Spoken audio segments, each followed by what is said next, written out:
So let's organize several teams for our coming conference. Let's go with the agenda items. Do we have the information that's ready? Yes. Perfect, perfect. Hey, this is Thrive. And we're so excited to have you be part of the first Thrive Youth Conference.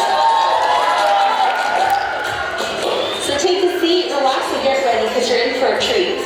We prepared this just for you.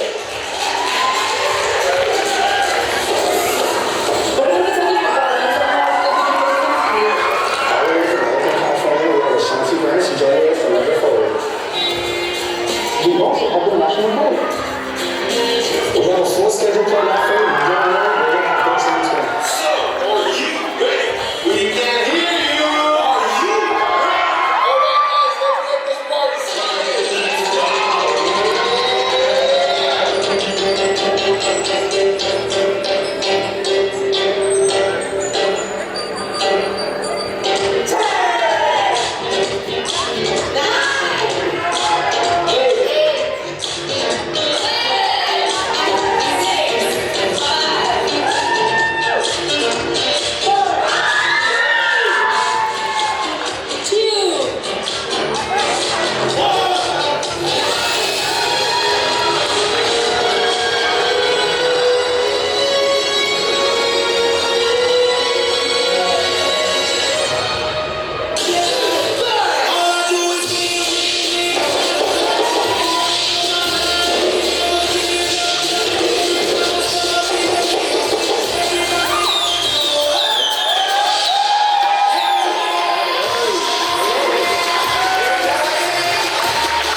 Can you guys hear me? Yeah! How's it going, guys? How's everybody doing today? I heard San Luis Middle School is here. Is that true? Yeah! Alrighty. Hey, can't forget those Mustangs. Hey, but we can't forget in who house we are today, alright? San Luis High School, let me hear you! That's awesome, guys. It is my honor to be standing here in front of you today. My name is Joseph Briones, but they call me Jay. My friends call me Jay, so you guys can call me Jay as well. Alright. So, on behalf of Campesinos Sin Fronteras and the THRIVE program, we would like to welcome you, everybody, to the THRIVE Youth Conference 2022. Can we get a round of applause, please?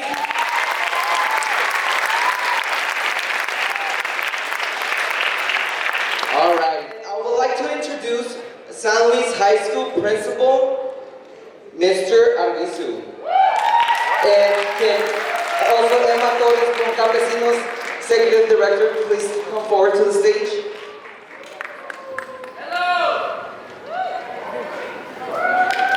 Thank you, Jay. Appreciate you being my friend, and I can call you Jay, right? How's everybody doing? I'm Mr. Arbizu. I'm the proud principal here at San Luis High School. And I'd like to welcome each and every one of you here in our beautiful auditorium. And you guys are going to get some great information. You guys are going to have a great event today.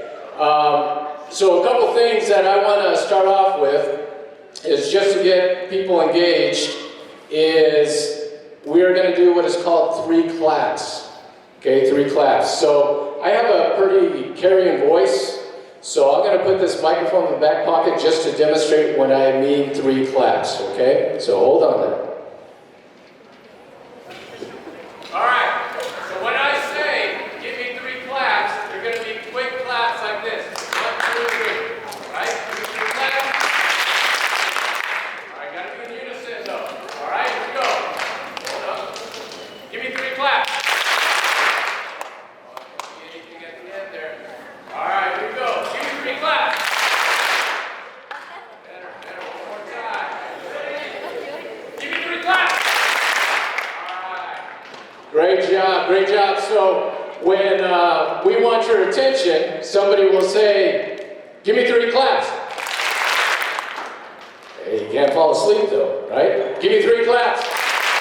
Good, so when we want your attention, somebody will say, give me 3 claps. and then that means somebody will be speaking at this point in time. All right, so that's 3 claps. So now what we're going to do is we're going to try to get it as loud as we can. As loud as we can in here, but it's going to be a little different clap, okay? All right, so this clap is you're going to follow my clap. Just listen first. So I'm going to go slow. You guys will follow me. And then I'll go straight back.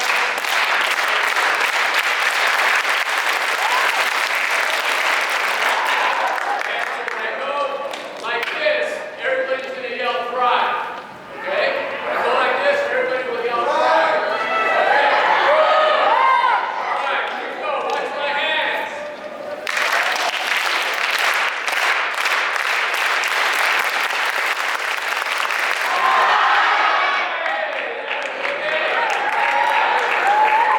Okay, so that's the type of excitement that we want today. Now, before I hand it back over, I want to talk a little bit about adversity. Adversity. So what I want you to do right now regarding adversity is think about, what does adversity mean? Okay, maybe the first time you hear what the word adversity. So what I want you to do here for 2 minutes is talk to somebody next to you or behind you. What does adversity mean? Go ahead.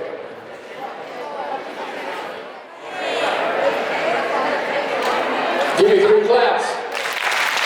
Give me 3 claps. All right, adversity. Adversity. If you guys came up with a definition that revolves around difficulty, a difficult situation, a tough situation, right? We all have those. Things don't go as planned at times, okay?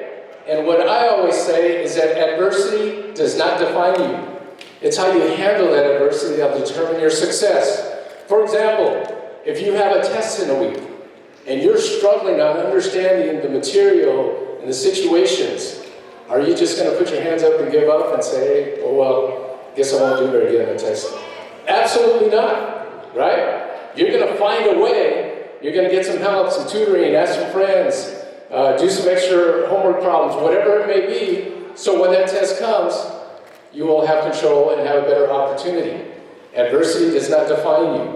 It's how you handle that adversity that determines your success. If you're in athletics and you're in a game, in a soccer game, and you're getting beat and you're down 2-0 at halftime, are you just going to say, hey, that's it, we're going to lose? Absolutely not, right? You're going to find a way. You're going to make some adjustments for the second half, maybe play harder, so you can have success. Adversity does not define you. It's how you handle that adversity that determines your success. In today's conference, you will learn a lot of things on how to handle situations. Because even as adults, as us, right, we always going to run into difficult situations. But always remember that adversity does not define you. It's how you handle it that determines your success. Ladies and gentlemen, I want to make sure that you guys have a great day today, a great event.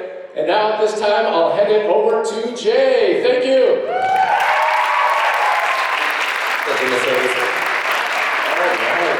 So coming up next is our Executive Director from Campesinos Sin Fronteras, Emma Torres.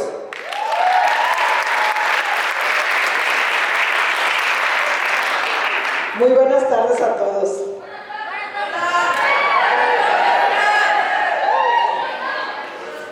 It's a pleasure to be here this afternoon because I have seen the anticipation of this conference for months in with my staff at Campesinos Sin Fronteras and the wonderful partnership that they have developed with our schools locally. And let me tell you, you guys have been always in their mind in reference to what they would present to you, what they will bring, and they come up with this wonderful conference. Así que pues me da mucho gusto que podamos estar aquí por fin, después de mucha anticipación.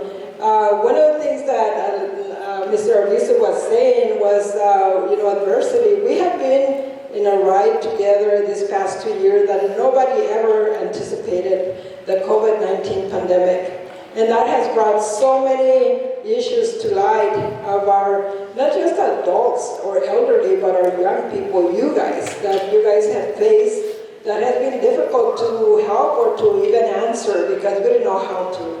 So if you have been at odds and not knowing what to do at one point, let me tell you, we have all been there. We have not known what to do. We have learned with it, and we have learned to survive. So we're survivors. I always say that our Mexican population is very resilient. Aguantamos un montón. We really, go through a lot of things, and we still stand up and smile and have a good time. And that's what we want to do today. We want to, continue learning. You're up for a great treat. We have brought in, incredible presenters to talk to you. Feel free, ask questions if you have any questions. Don't leave without your answers. Your questions being answered. And with that, I just want to welcome you all. And again, thank you to everyone that has been part of this wonderful conference, and especially for you guys that have been here. And believe me, you guys will not live unhappy. You will be very pleased that you are here. Pues es todo, muchachos. Que tengan un buen tiempo y disfruten. Hasta pronto. Muchas gracias a ustedes. Bueno, I would like to introduce the team that made this conference possible. Our program director, Ivan Gutierrez, and Karen Castello, assistant director.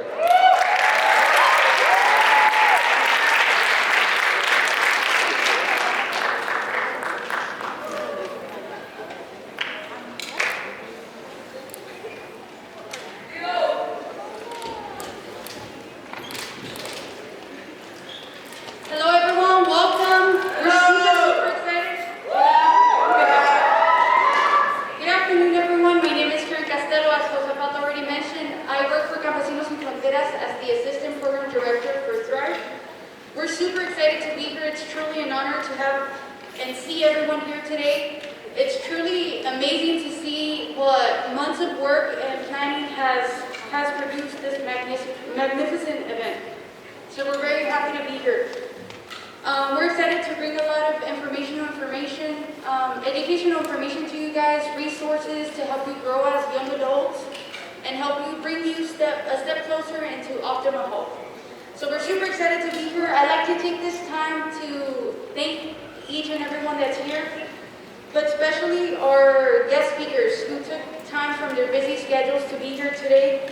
I'd like to thank Ashanti Branch from Ever Forward, who's down here all the way from Oakland, California.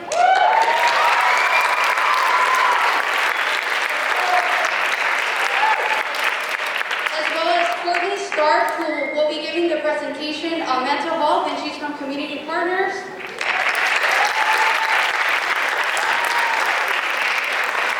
And we also have Sergeant Van Pratt, brother and sister duo from National Guard. Thank you everyone for your strong support and collaboration. I would also like to thank all the teachers and school administrators that are here today at today's event that made this possible. Thank you so much for your diligent work. And now with you guys, Ivan Gutierrez.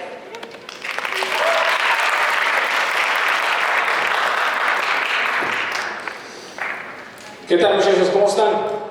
How are you guys doing? ¿Todo bien? ¿Todo bien?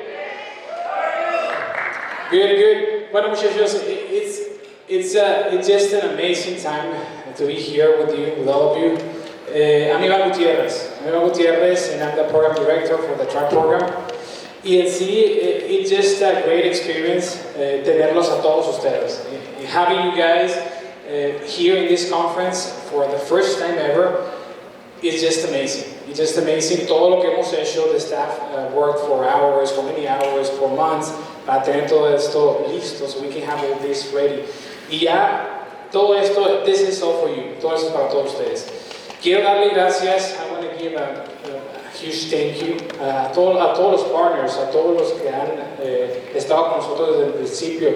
University of Arizona, ellos son uno de nuestros colaboradores. They are one of our collaborators, so I want to give them a huge thank you. Si podemos darle un fuerte aplauso a ellos, por favor.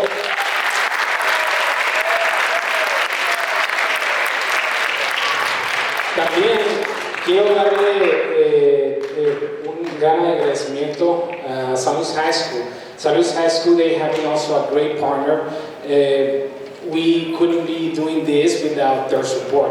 San Luis High School, Mr. Arvizu, Ms. Castro, muchas gracias. Thank you so much.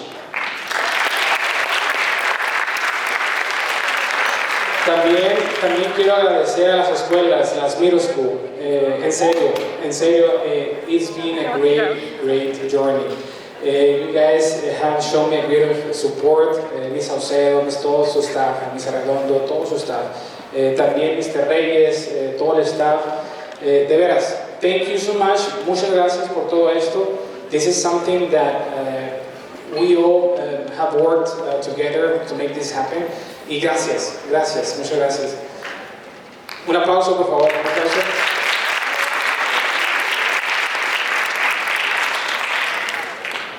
También quiero agradecer a todo el staff de Campesinos Sin Fronteras, todo el staff de THRIVE, está también el staff de, we have also youth programs involved in this conference, in the development of this conference. So I want to thank you.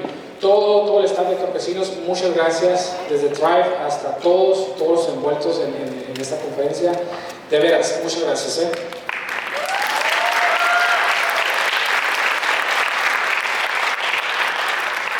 También otro de nuestros partners, que es Parks and Recreation Department, City of San Luis Parks and Recreation Department, también City of San Luis Police Department, ellos están acá con nosotros. Y quiero darles gracias for partnering with us. También they were involved in the development of this conference. Thank you. Gracias. I'm going to go ahead and introduce our first presenter is Ashanti Beth. Straight from Oakland, California.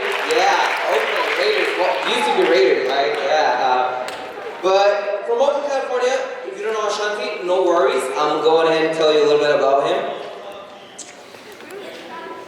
He has an impressive background. Ashanti has discovered his passion teaching. He discovered his passion for teaching while he was tutoring struggling students back in 2004.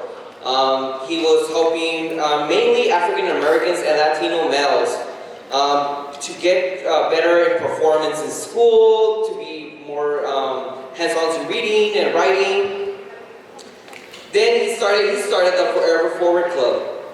Once this tutoring support club started, he was able to help more students across Oakland, California, and as time passed by, this mentor-led program has shown 100% of its club members graduated from high school. That is right, 100% of this club members graduated in high school. Can we get a round of applause for that, please? Yeah, impressive numbers. And 90% of the club members has enrolled in college, trade schools, or military right after high school. For over a decade, Ashanti has perfected the Ever Forward Club, modeled and extended slowly throughout the schools. As many years, he has helped a lot of students from different states and became an influencer and motivator on Facebook, YouTube, Instagram, and Twitter. So let's go ahead and give a round of applause for Ashanti Branch.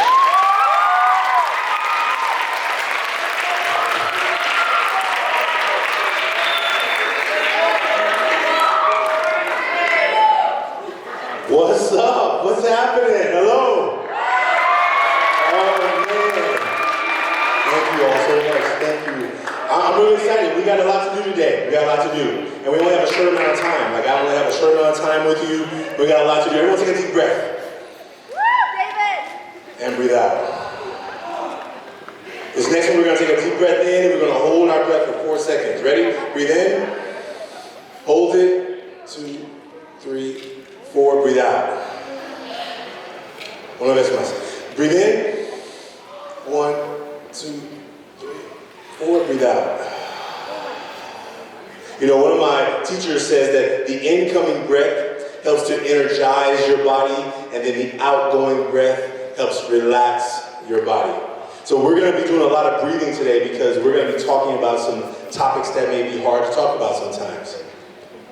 We're going to talk about masks, emotional masks.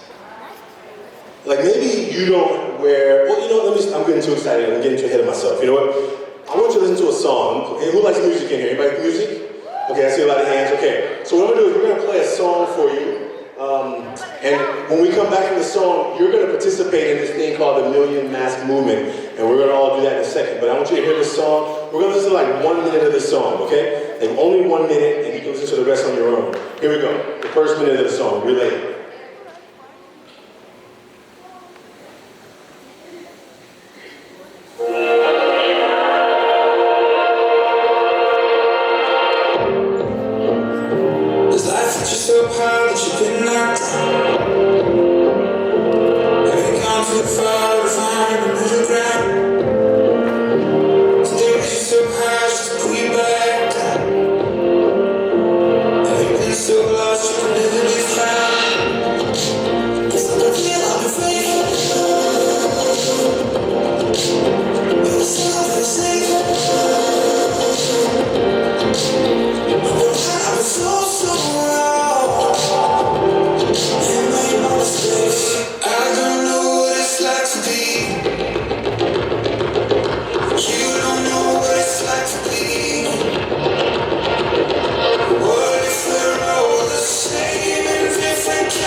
Take a breath. I love you too, brother. I got to meet some of you online out there just saying hello to you because I think it's really important. I think that part of what we're talking about today is I don't know what it's like to be you. And you probably don't know what it's like to be me. Yo no sé cómo es para ser ti. Tú no sabes cómo ser mí. Pero yo sé una cosa. Yo creo que somos similar in muchas formas. I think we're the same in so many ways. Like you may not ever have thought that I understand or speak Spanish. Like I love speaking Spanish. But I also know that part of my work today is to help us think about these emotional masks. You are more than anybody would know by looking at you. There's more to you. There's more to me. I'm going to tell you a brief part of my story, only a brief part, because I want you just to know that I'm not here because I read a bunch of books or because I went to some college or something. I'm here because I've been a man who has tried to do good in the world, and sometimes it was hard. I mean, I think it's easy to be like, well, there's a good decision and here's a bad decision. Sometimes those decisions are easy, right? Here's a good decision. Should I not take those drugs with my friends? That's an easy decision. Don't do it. The other decision would be they take the drugs. No, that's not a good decision. I would come on this side.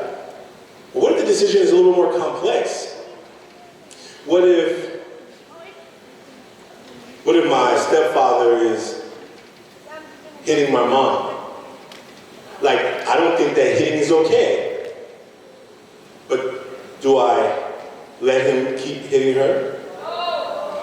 Yeah. You know, I was raised by my mom only. My mom did her best. My father died before I was born. Mi papá murió antes que yo nací. I never met him. I was always sad growing up. I was sad that I didn't have a father at home. But in my community in Oakland, California, they told me, okay, boys can't be sad. You gotta be tough. You gotta be strong. You can never back down. But every time I would see my friends come to school with their dad, I would feel it. Every time my friend's dad would take him to the park, I would wonder, why don't I have a dad? And I felt it, but I was told I wasn't supposed to feel it. So you know what? I turned everything into anger. Because I couldn't be sad, I couldn't be afraid, I couldn't be worried. I had to be always tough and strong. So everything turned into anger. So I became a really angry person. Maybe you felt like sometimes you had to put on a mask that you didn't really want to put on, you know? Like maybe sometimes you showed up with a mask that that didn't fit so well. Maybe you were always trying to pretend like everything was okay when things were not okay. Maybe sometimes you were confused, but you couldn't tell anybody. Maybe it was hard to see through all the chaos, all the yelling, all the situations. You know, maybe there was another kind of mask that you had. Maybe you had another kind of mask. Maybe there was a mask that you knew how to keep people away from you because you didn't want to let people get too close. So you put on this mask that was always angry and always mad. It's kind of scary sometimes. People are like, why is that person always so angry? Maybe because you had trusted somebody before and they broke your heart. Maybe you believed in someone and they didn't do what they said they were going to do. Maybe you learned to show the anger because you didn't want to let people get too close. I know what it's like to wear masks. I know the mask that I used to wear was always helping everybody else. I was always the helper. When my friends needed something, I was always there. I got you. Llámame si necesitas algo. Ahí te tengo. I got you. But when I was going through tough times, I didn't know who to talk to. I was there for everyone else. Any of you in the room, people come to you and tell you their stuff. Anybody in the room with those people? Raise your hand. If people come to you and tell you what they're going through. Yeah, some of you are those people. Some of you are big brothers and big sisters and you have to take care of siblings. Anybody take care of other family members? Anybody got to take care of people? Anybody got to take care of siblings? Yeah. Any of you had to grow up faster than you were ready? Anybody had to grow up really fast? Anybody had to grow up really fast? Yeah. You know, at 7 years old, I was told that I was supposed to be the man of the house at 7. A los 7 años mi tío me dijo, tú tienes que ser el hombre de la casa. I'm like, hombre? I'm just barely figuring out how to be a boy, you know what I'm saying? ¿Cómo voy a ser hombre? Soy 7 años. Hey, no más llorando. No más nada. Tú tienes que ser fuerte, be tough, strong. And sometimes it was hard to wear those masks. Now, here's what we're going to do today. We're going to do an activity in a second. The reason I'm kind of telling you part of my story is that I need you to know that I'm talking to you from an experience. And the last part of the story I'll tell you is that when I was 17 years old, 17 años, I was an athlete, I wrestled, and I played football, okay? So it was wrestling season. It was around this time of year, around March. I was going to go to college. I wanted to go to San Luis Obispo. And this is San Luis, so I love this name. San Luis Obispo is where I was going to go. And I was going to study engineering. Like, I wanted to be rich. And I was like, they told me if I work hard, I can go to college and I can be rich. I was like, sign me up. So I got accepted to Cal Poly. It's wrestling season. I'm like 3 months away from graduation, 3 months. I come home from wrestling practice, my mom and her husband are arguing. Now, my mom, mi mamá se casó cuando yo estaba 11 años, 12 años. Like, I was very happy that I was going to have a father. Yeah, finally, I've been waiting all my life, and finally at 12 years old, I'm going to have a father. And she marries a guy, and he was not a good person. He was mean. Gritando, pegando, a lot. And it was very difficult. I didn't like going home. No me gustaba ir a mi casa. I wanted to stay at school, and I tried to stay at school and study too long, but I had to help take care of my siblings, so I still had to go home somewhat early, but I tried to stay away. Because one day after wrestling practice, I came home and they were arguing. And they always argue. Always. But this day was different. This day, my mom said, like, I wish you would put your hands on me. That's what she said to him. And I was in the kitchen, because I was just coming home from practice, I was kind of hungry, I was looking in the refrigerator, and I heard him arguing, I'm like, whatever. And then I heard my mom say something like that, and I'm like, what? Like, I really love my mom, you know? I was with her by myself for a long time. And I ran to the door, and I got to the doorway in my mom's room, my mom hit the floor. And I just want you to know that if you really love somebody, you can imagine seeing somebody you love hurt. Seeing my mom on the floor, like, broke me up inside. Yo no sabía qué hacer. Yo estaba enojado que no puedo expresar ahorita en ese momento, pero I ran into there to protect my mom, and this guy, he was bigger, stronger. I'm a big guy now, but I wasn't always. I wasn't when I was 17. And he held me up against the wall, and he said, ¿Qué vas a hacer? ¿Qué vas a hacer? ¿Qué tú vas a hacer? Okay, that's what he said to me. What are you going to do about it? I couldn't even breathe. And in that moment, I had a decision to make. The easy decision was just run out of the house and leave. That's a decision, easy decision. Seems easy. The other decision is, I got to stay and protect my mom. That's easy. Do I leave and protect myself, or do I stay and protect my mom?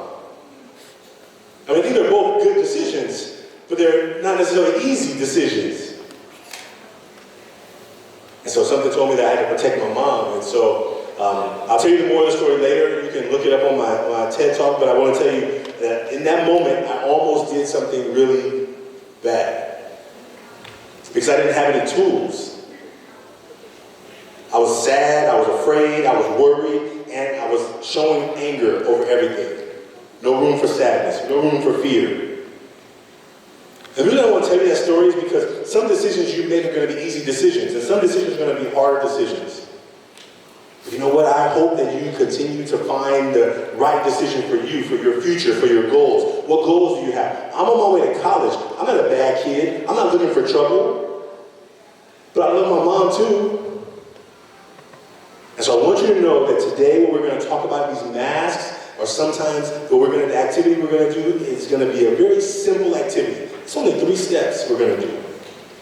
But it may not be easy. Now, here's how we're going to think about these masks today. The front of the mask are the things that you let people see about you. Qualities, características, calidades de ti, que tú permites que la gente vea. When Ivan came up here, Ivan was right here, Ivan was like, ¿Cómo están todos? And what did you all say? Okay, when Ivan was here, he said, ¿Cómo están todos? What did you say? Yeah. Let me ask you this. Have any of you ever said bien cuando no estaba bien? Anybody ever said bien cuando no estaba bien? Yeah, look around. You're not the only one. I have a question. Why would we say we're good if we're not doing good? Who can tell me? Who can give me a reason? Yeah, here, hand right here. Yeah, because people are going to start asking why we're not okay. People are going to ask too many questions. Yeah, I saw another hand over here somewhere. It's kind of hard to see, but raise your hand if I was trying to see your hand. Okay, I see a hand right there. A little bit louder. I'll come to you. Okay, that's fine. You make me work. I'll work. I got it. I got this. Do that. Okay, good. Because you don't want other people to be worried about you. Yeah. You don't want people to worry about you. Yeah. Answer. I see a hand over there.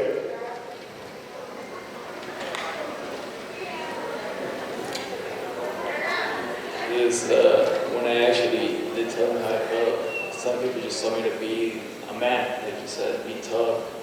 And yeah, I got made fun of because I used to cry a lot. Yeah, they made fun of you.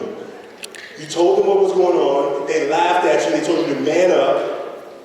It made you feel bad for feeling real feelings. So we decided I'm not telling nobody else. I'm gonna keep it to myself. Yeah, thank you. Okay, well, two more right here. Well, sometimes people can just tell you to brush it off and that it's not that big of a problem and that you'll just get over it in like a couple of months or a week or even a year or when you're older. Yeah, they say just ignore it. Don't worry about it. Just let it pass. It'll be okay. Yeah, I have your hand here. I see a hand there. I see you really raise your hand. I got you. Okay, go ahead. So sometimes you do get the help you get, but you feel so stressed and pressured when you're actually getting that help, like it feels wrong in a sort of way. Thank you. Sometimes you are getting the help and you feel like you're taking up too much time or too much space. Like somebody else has more problems than me, so I'm gonna let them get help. That's what happens sometimes. We don't think that we deserve the help. Yeah, sometimes I just don't want others to worry too much about that. Yeah. Sometimes we don't want people to worry about us. So we keep it to ourselves. So listen, here's what we're gonna do. Thank you for my team up there helping me with these mics. I appreciate you. Yeah. Okay, so each of you right now, we're gonna dig in a little deeper around those masks. You right now, in your bag, you have a card. You have a card that has this picture on it. It looks like this. And you have a pen in your bag also. So I want you to take out the card and take out a pen. If you don't have a bag, here's a card for you all. And I got pens for you all. Can I have some volunteers passing out the other cards? If you don't have one, just raise your hand and somebody will come around and hand you one. My team over here, they're gonna help us. Here you go, here's some pens for you. So if you, in your bag, you should have a card. Just take out the card. Take out the card. If you don't have one, raise your hand. Somebody will bring one to you. Okay, I got a hand over here in the back. If you don't have a card, raise your hand. In your bag, you also have a pen. You need a card, there we go. Here.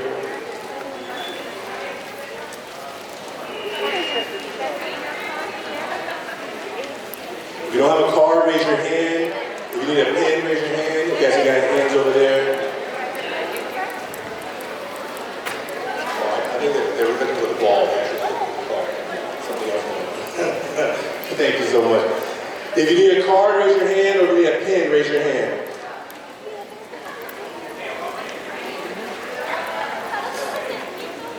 Okay. So everyone has a card and a pen, yes? Great, we're about to do this. Okay, so I'm going to do it with you, so. Okay. So remember I told you that this activity we're going to do is really simple, but it's not necessarily easy. So I want you to do your best, okay? And it's also important that you, unless you need help, but do not talk to your neighbors. I want you to keep your eyes on your own card. It's going to be really important right now, okay? Keep your eyes on your own card. It's really important for right now. So, on this card, if you look at the back side, there are 3 steps. That's all. 3 steps. The front of the mask, which is the left side, the front of the mask, frente de la máscara, el lado izquierda. Okay? There's 3 steps. Step 1, draw a mask. Dibujar una máscara. Now listen, if you are like self-conscious about drawing, throw the consciousness out of right now. Don't worry about it. There's no grade. It's anonymous and you do your best. Just whatever you do is perfect.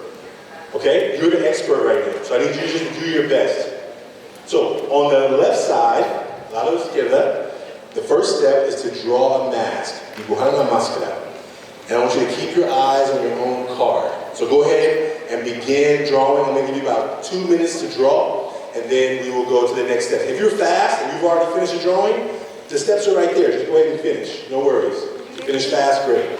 But I'm going to walk you through it step by step for those who want to work with me step by step, okay? So let's go ahead and get started. Draw a mask is the first step. Dibujar una máscara. If you need help, raise your hand. Somebody will come and help you, okay? I don't want you to talk to your neighbors right now, okay? You need help?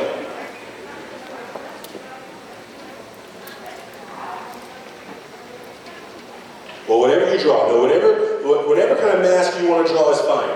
It's not necessarily COVID mask. It's any mask you draw is perfect. Whatever mask, yes.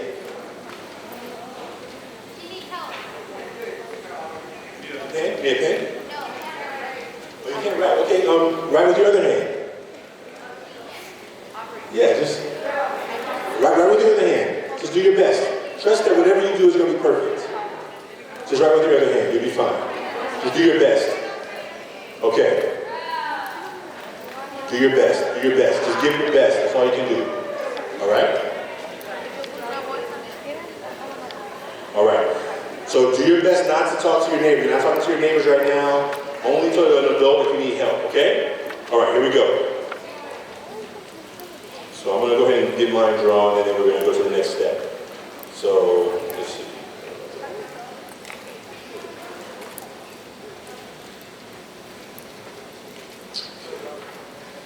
All right.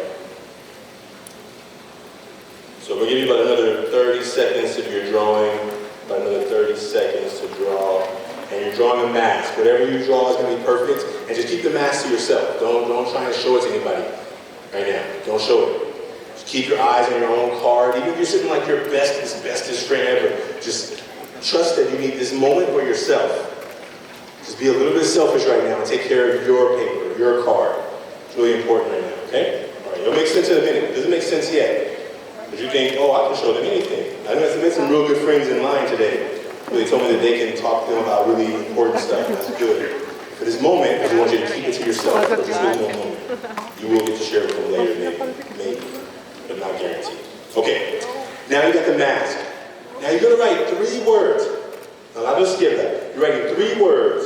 3 palabras que son calidades o características de ti que tú permites que la gente vea. What are 3 words that are qualities or characteristics of yourself that you gladly let the world see about you? So on the left side, the same side where you do the mask, same side, left side, step 2. Paso número 2. 3 words or phrases that are qualities of yourself, characteristics of yourself that you let people see. Right there, on that, right there on the left side, anywhere on the left side, okay? If you get stuck, raise your hand. We're almost done. We're on step 2, we got one more step, and we're about to be done with this part, okay? All right. Got a question, raise your hand. I'll do my best to answer from here, okay? Okay. And do your best not to talk right now. I know the temptation is to tell your partner, your person next to you, everything right now. Do your best not to talk to them. Maybe hard, but do your best, okay? Okay.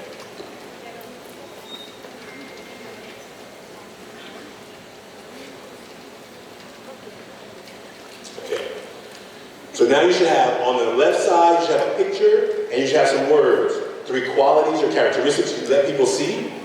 And now we're going to move to the right side. Al lado derecha. Al lado derecha es muy diferente que al lado izquierda.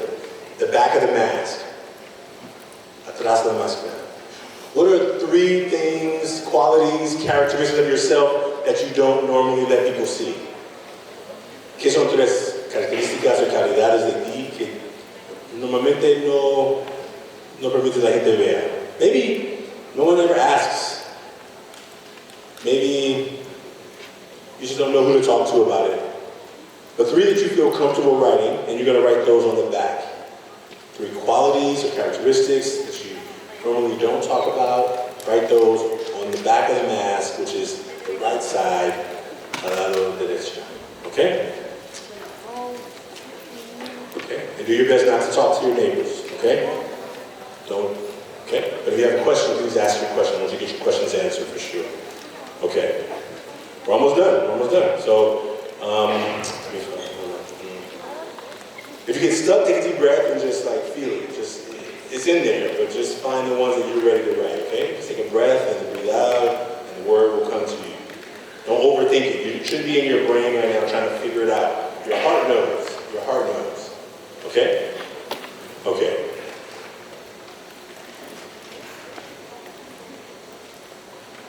Okay.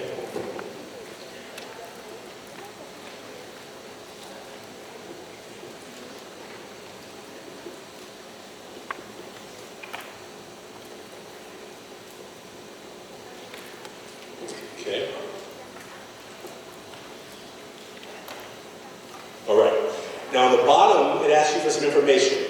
Any of the information you're willing to share will be great. If you're willing to share your age, great, put your age. If you're willing to share your gender, put that. If you're not comfortable putting your city, just put Thrive. So we'll know that it's from the conference. We make masks with people all over the world. So when you put the city, you don't have to put your city where you live. You can just put Thrive. So we'll know it's from this conference. It just helps us know where masks come from, okay? So I want you to take a deep breath. Go ahead and fill out any information on the bottom you're willing to fill out, okay? And then here's what I want to do. Okay, this part is going to be a little bit more tricky, so I'm going to come down with the mask on. I'll come down because I need to be amongst you right now. And the way we're going to do it is like this, okay? All right. I have some volunteers here, so can I have some of the volunteers? Are they back here right now still? I'm gonna need your help, come here. And then if there are other volunteers out here, what I'm gonna have you do is I'm gonna have you to pass your cards to the aisle. So keep the cards face down, and just pass to the aisle. And somebody on the aisle will pick them up. So pass, if you're on that side, pass them that way. If you're on this side, pass them this way. Just pass them to the nearest aisle. Whichever way you wanna go is fine. I'm gonna come down. Okay, so go ahead and start passing your card. I'm gonna come down and help you. Okay. So go ahead and start collecting the cards. Pass them down to the aisle. Just get one pile. Okay, on this side. Okay. Thank you. Thank you. Thank you. Thank you. Awesome. Awesome. Awesome. We got on this side. Okay. Great. Here we go. We're coming down. Awesome. Thank you so much. Appreciate you. You ready to come up? Right? Not yet? Oh, no, you got hold. I can't hold it. Sorry. Okay. Okay, so now they're all passed down. Put your stuff back in your bag, and I need about 10, maybe 15 volunteers. Come on. If I see other adults, you can help me pick people over there. Help me pick some people. Come on.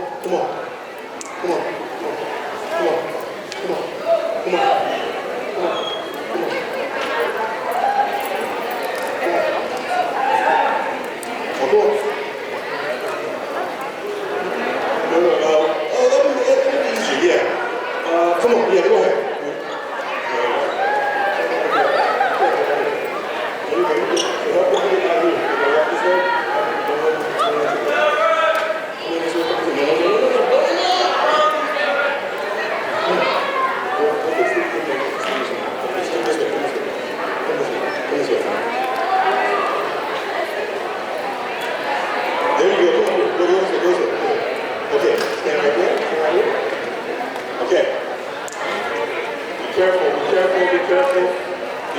Be careful, nobody falling. Okay, we got a lot. Oh, goodness gracious. Woo-wee. Okay.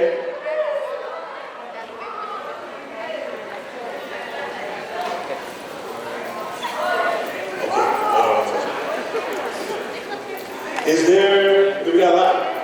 Don't, slide down. We don't want anybody bumping the Thrive thing. Okay, we got a lot of folks. Okay, slide down some. We gotta make room. We gotta do one line. Everyone come close to the front. Come to the front. Come to right there. Okay. Great. Make room. Everyone's be shoulder to shoulder. We got a lot. We got more than I ever had on stage before. So come on. Come to the front. You can't hide in the back. Right in the front. Okay. So this is really important right now. So the audience, you're being supportive. And the stage folks, they are going to be our representation of the audience, okay? Now, as you know, more people have their hand up than I could bring up here. So just so you know, I would love to bring everybody, but we're kind of limited in space and time, okay? So here's what we're going to do. Everyone take a deep breath. Breathe out. Who has the rest of the cards? Somebody has mass cards out in the audience? It's one of the volunteers. I have a small stack right here, but I think there's more. Who has the cards? I have a few right here, but this is not everybody. So does somebody behind the stage? If you're behind the stage, can you bring the cards out, please? Okay. Hello? If you have the cards that are filled out, can you bring them outside, please? Jenny, I need your help, please. Jenny. Okay, here we go. Awesome. Awesome. Hand those to him for me. Okay, I'm gonna give you these. Okay. Can you split that deck in half? Come on, what's your name? Ivan. Ivan, come with me. Ivan, come with me. Ivan, come down. This way. Okay, okay, that's fine. Okay. And what's your name? What's your name? Melanie, come with me. Come this way. Where did Ivan go? Okay, come on. Come on. We gotta move fast. What does he do? Come on, we gotta move fast. Give him a hand. Okay.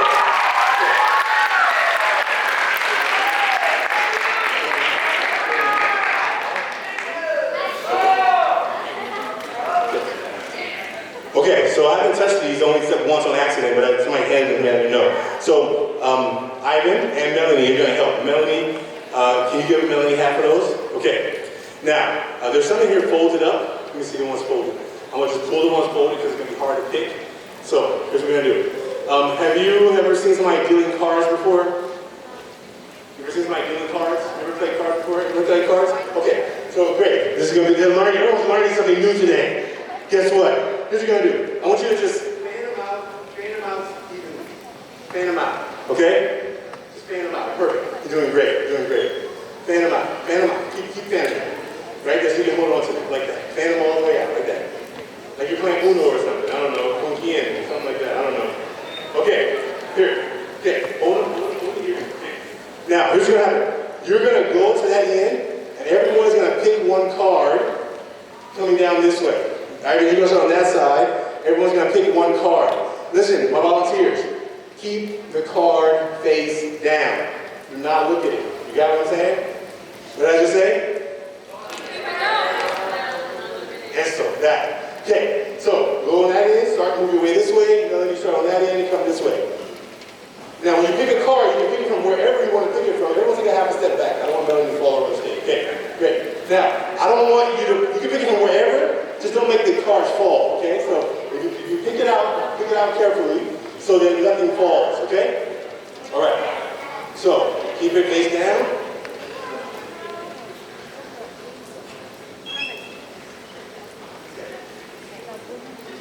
Pick it out in the middle, pick it from wherever you want, just don't make everything fall out because that would make it'll be really hard to kind of catch up, okay? All right. Can somebody give me a time check? I know I only got like 10, 15 minutes left. I got 20 minutes left. Oh, good. Okay. Now, whatever you're feeling right now in the audience, just feel it. Just notice what you're feeling because you're thinking something. You can't help but be thinking something. If you didn't do it, you don't feel nothing because you didn't even do this activity. But if you did it, you feel something right now. Feel whatever you feel. Feel it. I want you to feel it, notice it. And just be aware of it. Si sientes algo ahorita, siéntalo. Es muy importante. Okay? Now, Ivan, come over here. Melanie, come over here. You two, let each other pick a card. Okay. Now, great, now I'll touch it. Now I'll take them from you, hold that, you got that, okay. Thank you, Melanie, Ivan, thank you so much. And now we're going to, I saw that. Now, this is really important for you all. Remember, the cards face down, okay? Really important. You all are going to respect those cards in your hand because that is someone's life on that card in your hand. So you're not going to bend it, you're not going to tear it. I know you may get a little nervous, be careful, just respect it. It's a gift that somebody here gave you by sharing something with you. So make some room so you can come to the front, one in the back. Okay, good. I want everybody to be seen equally. Now, this part is really important. The card in your hand, when you turn it over, not yet, when you turn it over, whatever's on the card is supposed to be on the card. If you cannot read it, you're not supposed to read it. If it's blank, it was supposed to be blank. Whatever it is exactly what it was supposed to be. You picked it randomly. If it's as random as you can make it, don't worry. Whatever it is what it is. Okay? So I want you to write now, and when you turn it over, keep it to yourself. If If you can't read it, then just hold that context. I can't read it. Turn the card over and look at it.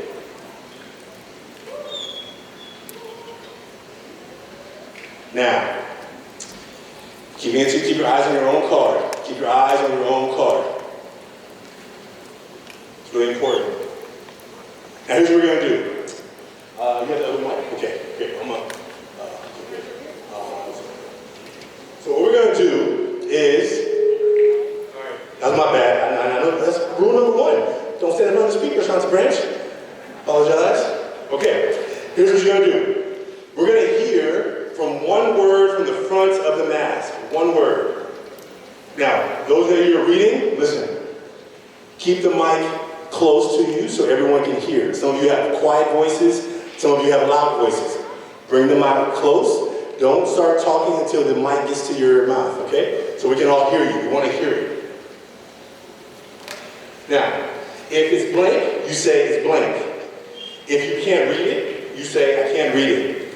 But if you can read it, you're going to read one word or one phrase from the front of that mask. Got it? Everyone got it? Okay, here we go. So now you in the audience, just listen. Just listen. Happy. Yeah. Thanks, Pastor. Volkswagen. Mood. Responsible. Shy. Kindness. Sarcastic. Charisma. It's red. Shyness. Mentally stable. Friendly. Helpful. Supportive. I'm a funny guy. Anger. Happy. Funny. Dramatic. Lovely. Happy. Helpfulness. Pretty. Blame. Everyone take a deep breath. And breathe out. So those are words from the front of the mask. The things that we gladly let the world see about us. And now we're going to move to the back. Because the back is different than the front. The back are the things that we often don't talk about.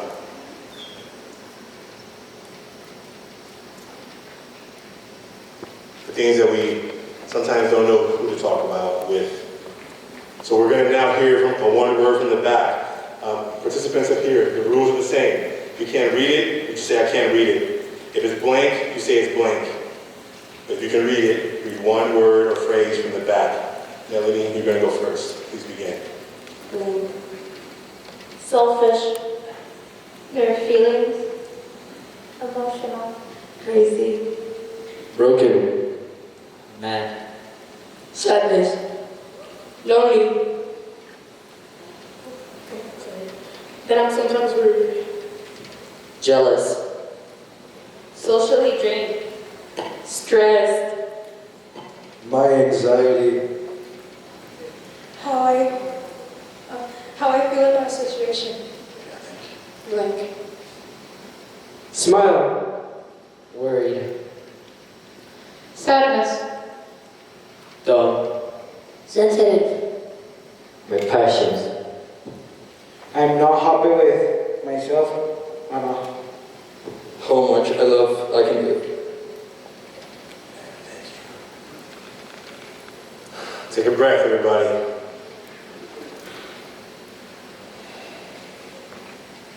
You know, if we had enough time, we would read every one of them, but unfortunately, we don't have enough time.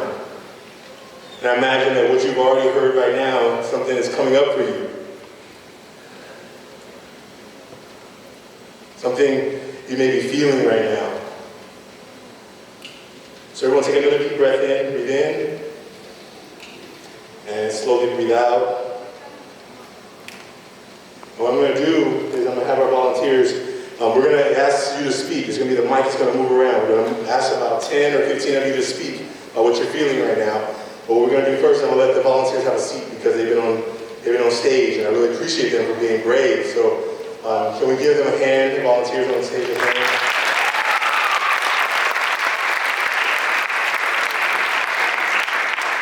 I have a gift for each one of you before you leave, okay? So after the break, come see me and I have something for you, okay? Yvonne, can you start collecting cards on this side? Melanie, can you start collecting cards on this side? And once he's collected, or she's collected your card, you can go ahead and have a seat. And I'm going to show you a video right now. Take the stairs for me because I don't want anyone getting injured. I know you're tough, I know you're strong, but I don't want you to get injured. So take the stairs. We're going to show a video right now of some masks from around the world. And while folks have a seat, and after the video, I'm going to be asking you to speak, okay? So think about what you're seeing. Thank you. And a special thanks to all our volunteers for helping with that. Let's play the second video, please.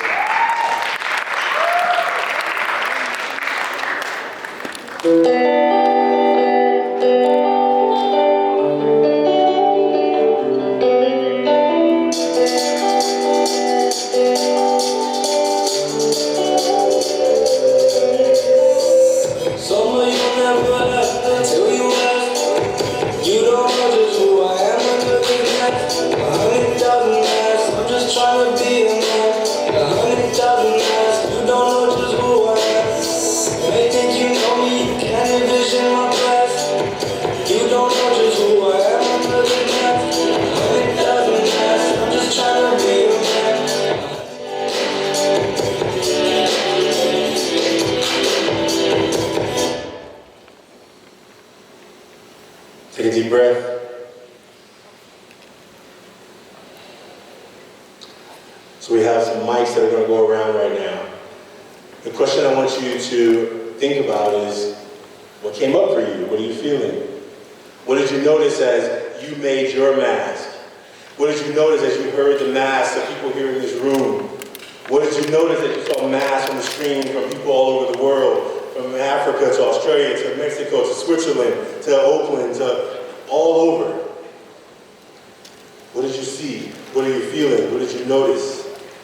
That's the question. I'd like to hear from maybe 10 of you. So if you want to speak, it may be easier if you come to the aisle, because I think it'd be hard for us to run around. I don't mind running around, but I think it'd be easier. So if you want to speak, you just come to the aisle, just so that we can hand you a mic, and that will make it really easy for us. But if you're not comfortable coming to the aisle, just raise your hand, we'll try and come to you. But if you want to speak, come to the aisle.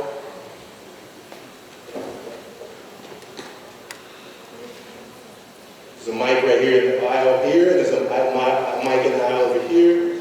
Okay, just come. You don't want to come? You don't want to come? Okay. You're comfortable coming? Okay. I noticed a lot of them were feeling sad.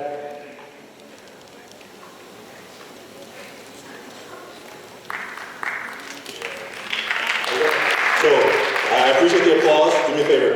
Just so we have time to get to everybody, we're going to applause for everyone at the end. I just want you to feel what the person's saying, and just trust that they know that they're being appreciated. We're going to appreciate them all, okay? Thank you. Thank you so much. I noticed that a lot of them have the same feelings that I do, and that I'm not alone.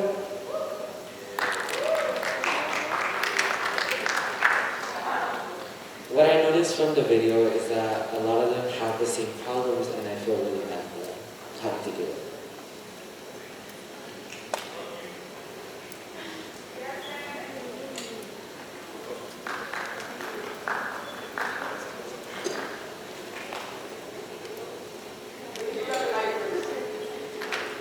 What I noticed is that a lot of people who were like feeling happy on the outside were really hurting on the inside.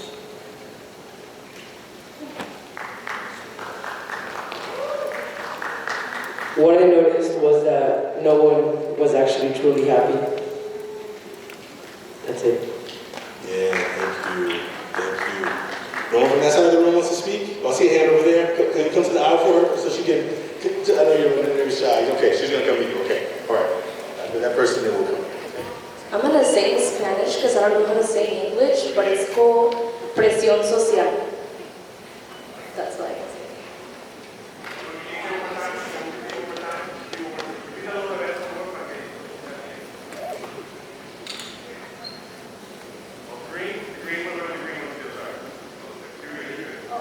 Presión social.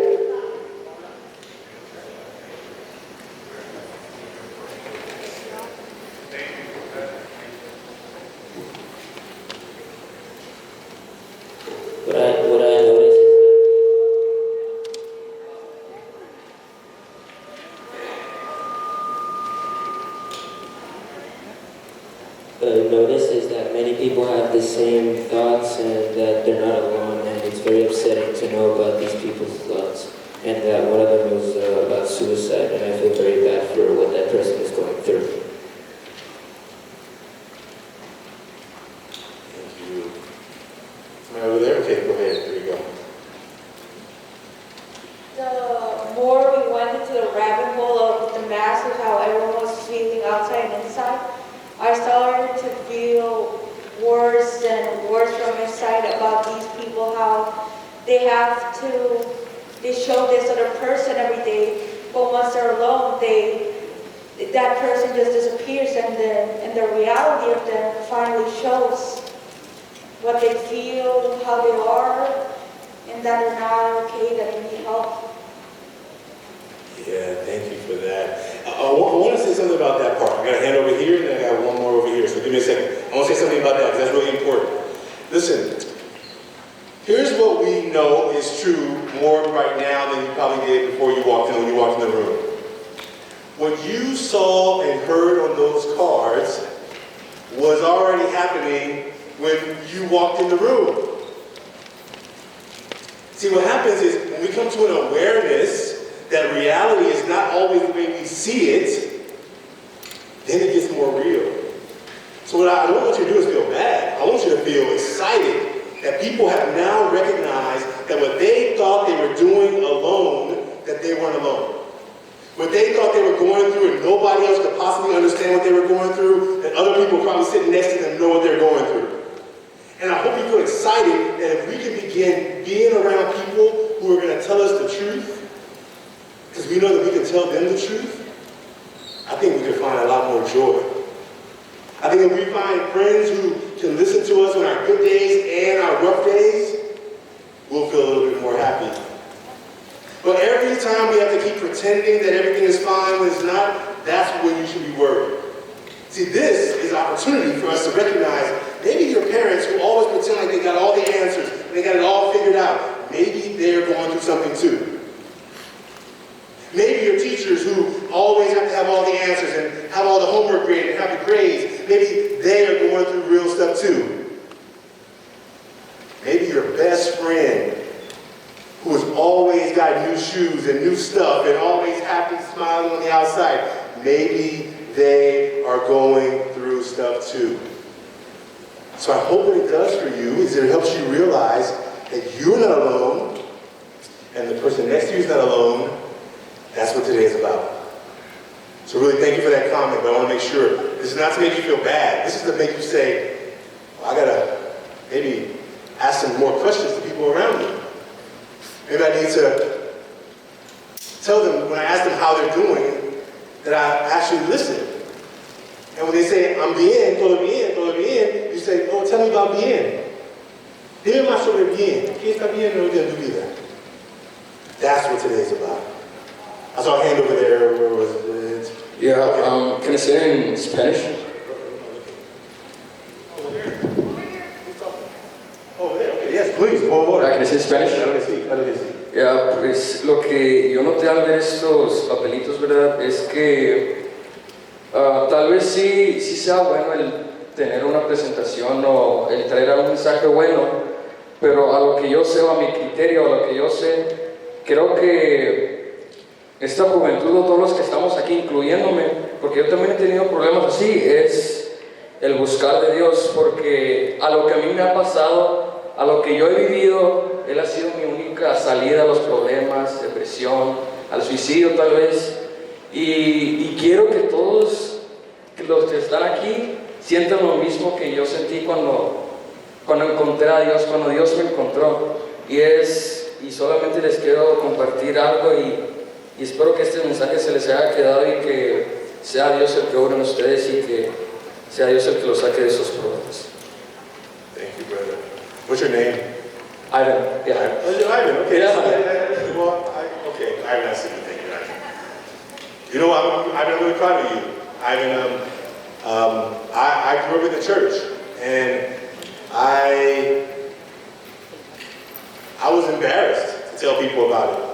I wish I was as courageous as you are. that when I was in middle school, in high school, when I was that age, that I would share my belief with other people. I went every Sunday. I went Sunday, Tuesday, Wednesday, Thursday. I went all the time. But I didn't tell people. I felt sometimes embarrassed. I don't know why. But you encouraged me, brother, for speaking what you believe. And you know what? Whether you believe in what Ivan believes in, that's okay. But I hope that you are confident about what you do believe in, so you'll be speaking about it. That's really important. And if you want to talk to Ivan, I encourage you to find him. Ask him what he smells and find joy in his heart, in his life, and that's there. Yeah. I think I'm almost out of town, so I want to make sure, let's see if there are any hands that we're about to speak. I don't want to make sure that I miss anybody who wants to speak, because we're about to close out. Look at some hands on the clock. I hate putting my phone up presenting. Okay, I got 3 minutes, okay. So, anyone else? Did I see a hand that wants to speak that we missed? I see somebody coming somewhere. I can't tell where. Is that for real? For real? Yeah? Okay, maybe it was a joke. Okay. If I missed you, please don't, it wasn't intentional. Okay, so let's close out. Any last comment before I go? Because we're done. All right, here we go. So, in conclusion, I hope that today you realize there is more to you, there's more to me, there's more to the person sitting next to you than you can see by just looking at them. And I hope today, or tomorrow, that the people that you say you care about, you begin to ask them how they're doing for real. That's what I hope you do. I hope maybe you go to one of your friends who didn't get to come here today and you say, you know what, this guy from Oakland told me about this mask. Can we make a mask together? And you make a mask with one of your friends and you share it to each other. I think that'd be amazing. Well, if you went to one of your guardians or your parents or your cousins or your uncles and you say, hey, can we make a mask together? They'd be like, what is that? You're like, well, I'm going to teach you. You be the expert. You are now the expert. You are now a part of this movement. This movement started with some students in high school who I saw were really smart, but they were failing my class. And we started making conversation about what they were going through. Some of you right now, you have big dreams. And I hope you're around people who help elevate your dreams. And if you're going through a tough time, you got people here who care about you. The people who put work in to put this event on for you, they love you. They work, like I've been on the phone with them at least, I don't know how many times, lots of times. Like they care so much about you having a positive experience, and I hope that you feel it. And so, my time is complete here. I will be here around during the breaks if you want to come and say hello. The volunteers, I want to have you make sure you come see me before you leave today. I'll be around for the whole time so I can give you your gift. And I just want to thank each of you for making a mask today. If you didn't get called on and you wanted to speak, please know that you can come see me and then we can talk personally. But I'm really proud of each one of you. So muy orgulloso de todos ustedes. Thank you. Have a great Thrive conference and keep talking to the people who care about you and the people you care about. Keep opening your mouth. Keep speaking. Okay? Thank you. Have a great day, everybody. See you soon.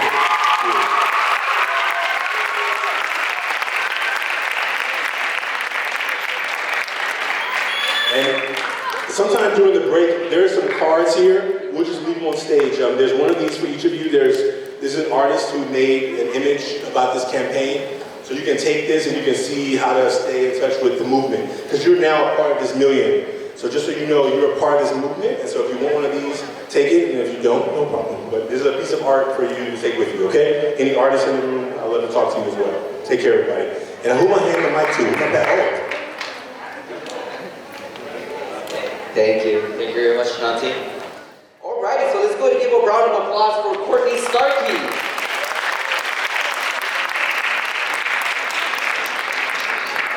Thank you, everyone. How are we all doing this afternoon? Alright. So today what we're going to talk about is mental health resilience and postpartum. Now that's a huge topic, and there's actually a lot to unpack there. So what we're going to really focus on today is a little bit of understanding about how trauma affects what we can do about it to regulate all those symptoms and all those feelings and all the stuff that happens when we experience things that maybe aren't so comfortable. Now, I want you to think about, as we're talking about this, it's not just about trauma. These skills that we're talking about today can work across the board. 4 things that I want you to think about as we're moving forward today. If you don't get anything else out of what I talk about today, hopefully you will leave here today with these 4 things. The first one being that all feelings are normal. All feelings are okay to have. How many of you have ever been told that you shouldn't feel some way that you feel? How many of you have ever been told that how you feel is wrong? How many of you have ever been told that it's stupid to feel the way you feel? Okay. How about just get over it? Suck it up. You're being a wimp. Right? Okay. How does that make you feel when you hear this? Hopeless. How else does it make you feel? Just shut it up. A burden. God. Okay. All right, now everybody shout out at once. Great, I love it. All right. Great. Sure. Sorry, I'm used to being able to project everywhere, so having to hold a microphone is a little weird to me. Okay. But ultimately, the idea is, again, that all feelings are normal and they're okay to have. We also want to understand that we are all unique individuals, so how we respond to certain situations are also going to be unique. So again, when somebody tells you that you shouldn't feel some way about something, that's not really the truth. Because how they react to it could be completely different from how you react to it. And again, that's okay. Another thing is that what we think is not always true. Our brain likes to play tricks on us. Our brain likes to tell us things that may not always be accurate. Number 4, just because you feel strong emotions or have experienced negative or traumatic situations does not mean that you maybe have a mental health issue. Excuse me. A lot of times people come in and say, I've experienced trauma. I must have PTSD. Or I feel anxious. I must have anxiety. Or I get sad, so I have to be depressed. This isn't the case. These are all normal feelings to have. Okay, and I forgot there's number 5 up there too. Okay? If you do have a mental health issue, now, later down the road, it's okay. It's really actually nothing different than having any other kind of physical health issue. Now, we don't treat people poorly because they have diabetes, do we? No. But do we treat people poorly because they have a mental health issue? Oh, I'm glad to hear no's out there. We shouldn't. But sometimes it does happen. And oftentimes that happens by what I've already heard you guys say, is people telling you, you shouldn't feel the way you feel. So, thinking about it, what is trauma? What do you guys think? Give me some ideas. What is trauma? When people go to war. Yes. Something difficult that you've gone through. That is a great definition. What was that? What? Is what we're living in right now, having to walk around with these all the time, is this traumatic? For some people, no. Some people, yes. Remember, our experiences are different. Trauma can really, truly, actually be anything that we experience in our life. And that's about cooperating. So 70% of adults and 60% of youth, 17 and under, that's you guys, have experienced one or more incidents of trauma in their lifetime. And of those people who are currently in mental health services who come to see me and some of my colleagues that are down here today, 90% of all of them have experienced one or more experiences of trauma. That's a lot, isn't it? Okay. But that's because, again, anything can be traumatic, depending on how we react to it. Some of the common symptoms of trauma. I'm not going to read all these out. I'm going to give you a second just to kind of look at them. see anything up there that is unusual? Do you see anything up there that you wouldn't experience in other situations? Flashbacks, yeah. Most of those are pretty normal, though, aren't they? When we're having a bad day, we might experience some of these symptoms. Now, yes, flashbacks and hypervigilance, which we'll kind of get to a little bit, those are specific just to trauma and having a diagnosis of PTSD, post-traumatic stress disorder. But all the rest of them we can experience at any point in time. So when we're looking at that, we're going to talk about now the body's normal reaction to stress. So how many of you have ever heard of the brain's guard dog? See a couple hands. I don't know if you can line it out there. So normally, naturally, we have our own protective system within our brain that when we experience some sort of stressor, something that makes us uncomfortable, something that makes us feel that we might be threatened, our guard dog activates. And it can activate in 4 different ways. It can attack, it can fight, it can run away, it can freeze, or it can also do what's called fawn or submit.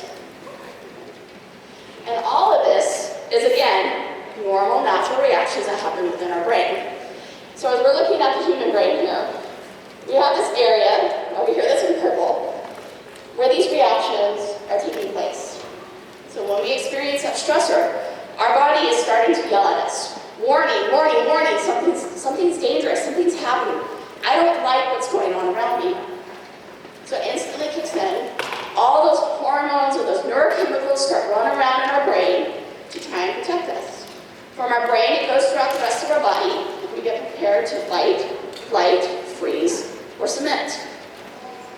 What happens in these situations is that this front area that's in red has a tendency to shut down. We don't need to think about whether or not that bear on the trail that we're hiking is a good bear. You don't need to think about if it's friendly, if it's going to let us come up and pet it. We need to think about how are we going to get away from this. So we don't need to have all those higher order level of thinkings that say, am I okay? Am I safe? Is this all right? Oh, that bear's brown. We just need to know what do we do to protect ourselves.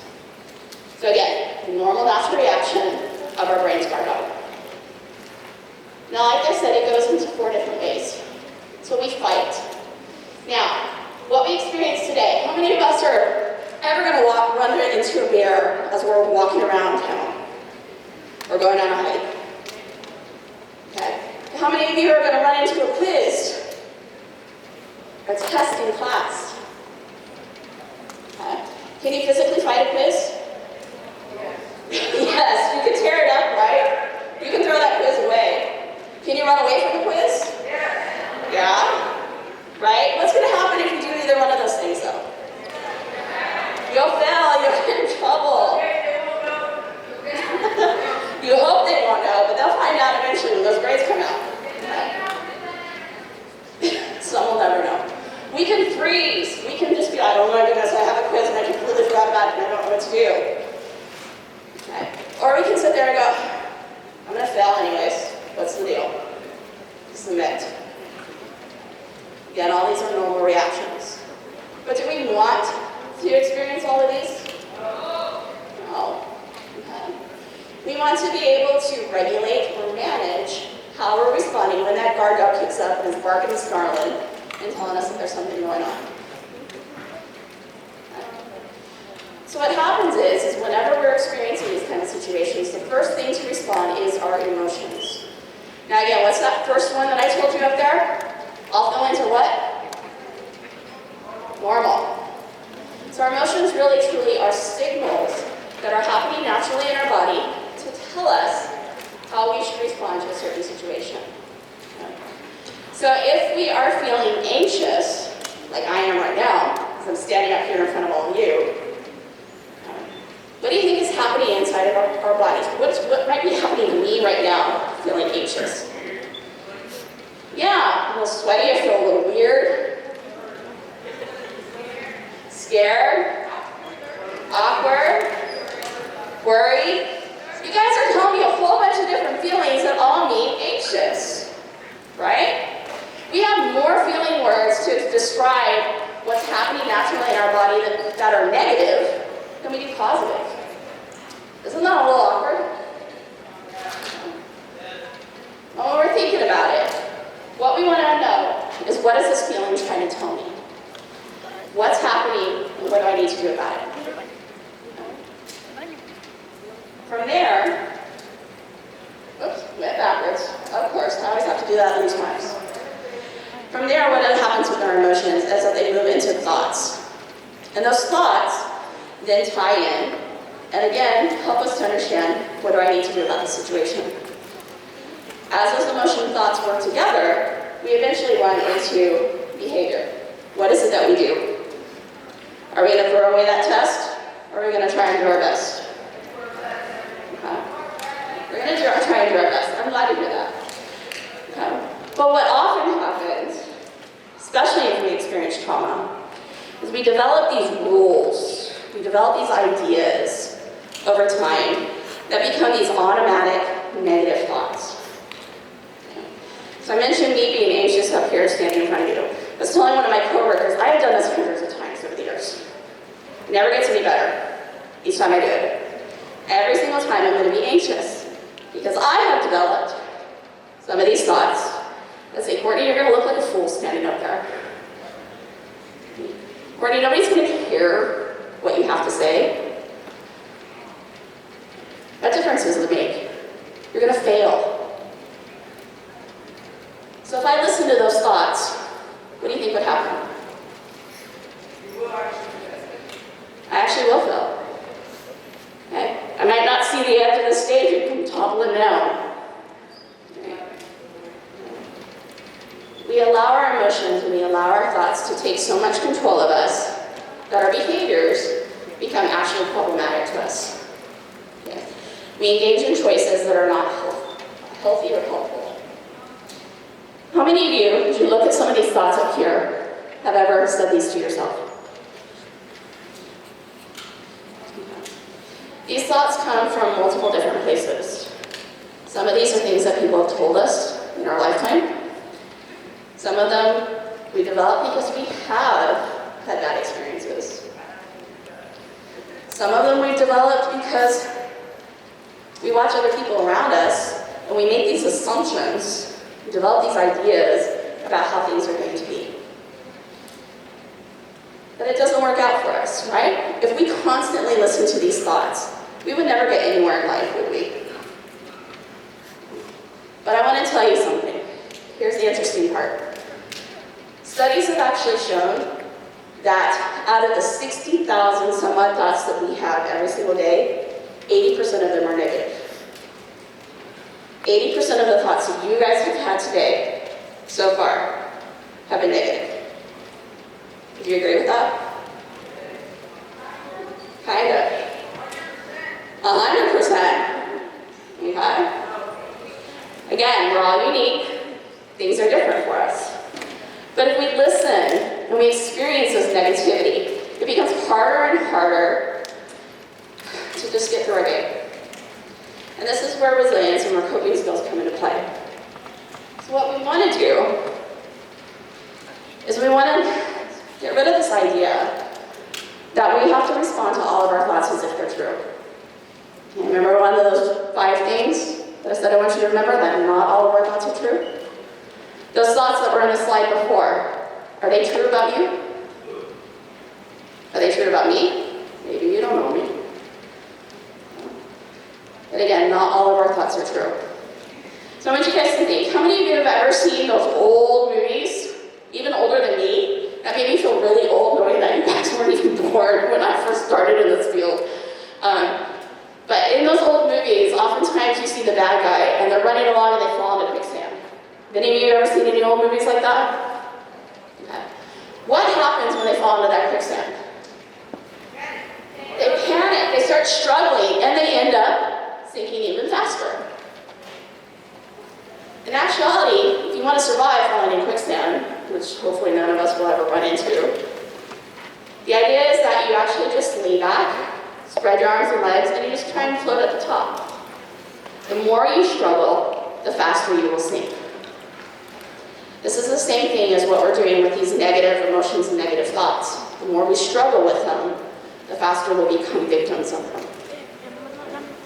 So I want you guys to also think, imagine for a second that you are in a game of tug of war with that monster anxiety, or that monster could be your depression. That monster could be experiences of trauma. But you're in this major war of tug of war. Okay? And in between you and that monster is a deep hole. What are you doing with this rope as you're tugging? The monster's tugging on one side, you're tugging on the other. What are you doing to keep avoiding from falling in that hole? What's that? Mm-hmm. You're pulling harder and harder and harder. You're struggling against that rope. What would happen if you just let go? You don't fall in. The monster's still there. The hole's still there. But you don't have to deal with it. You don't have to continue fighting against it. You don't have to continue to struggle against it. You can just drop the rope.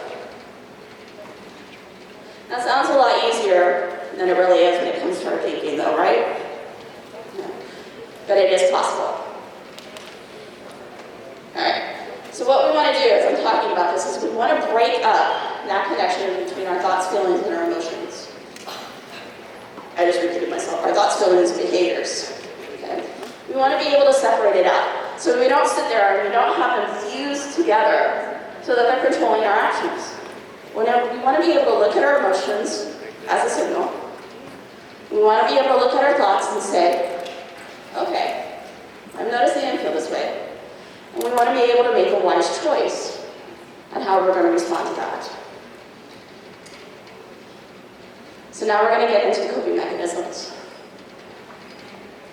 Most of the time when we think about coping mechanisms, we think about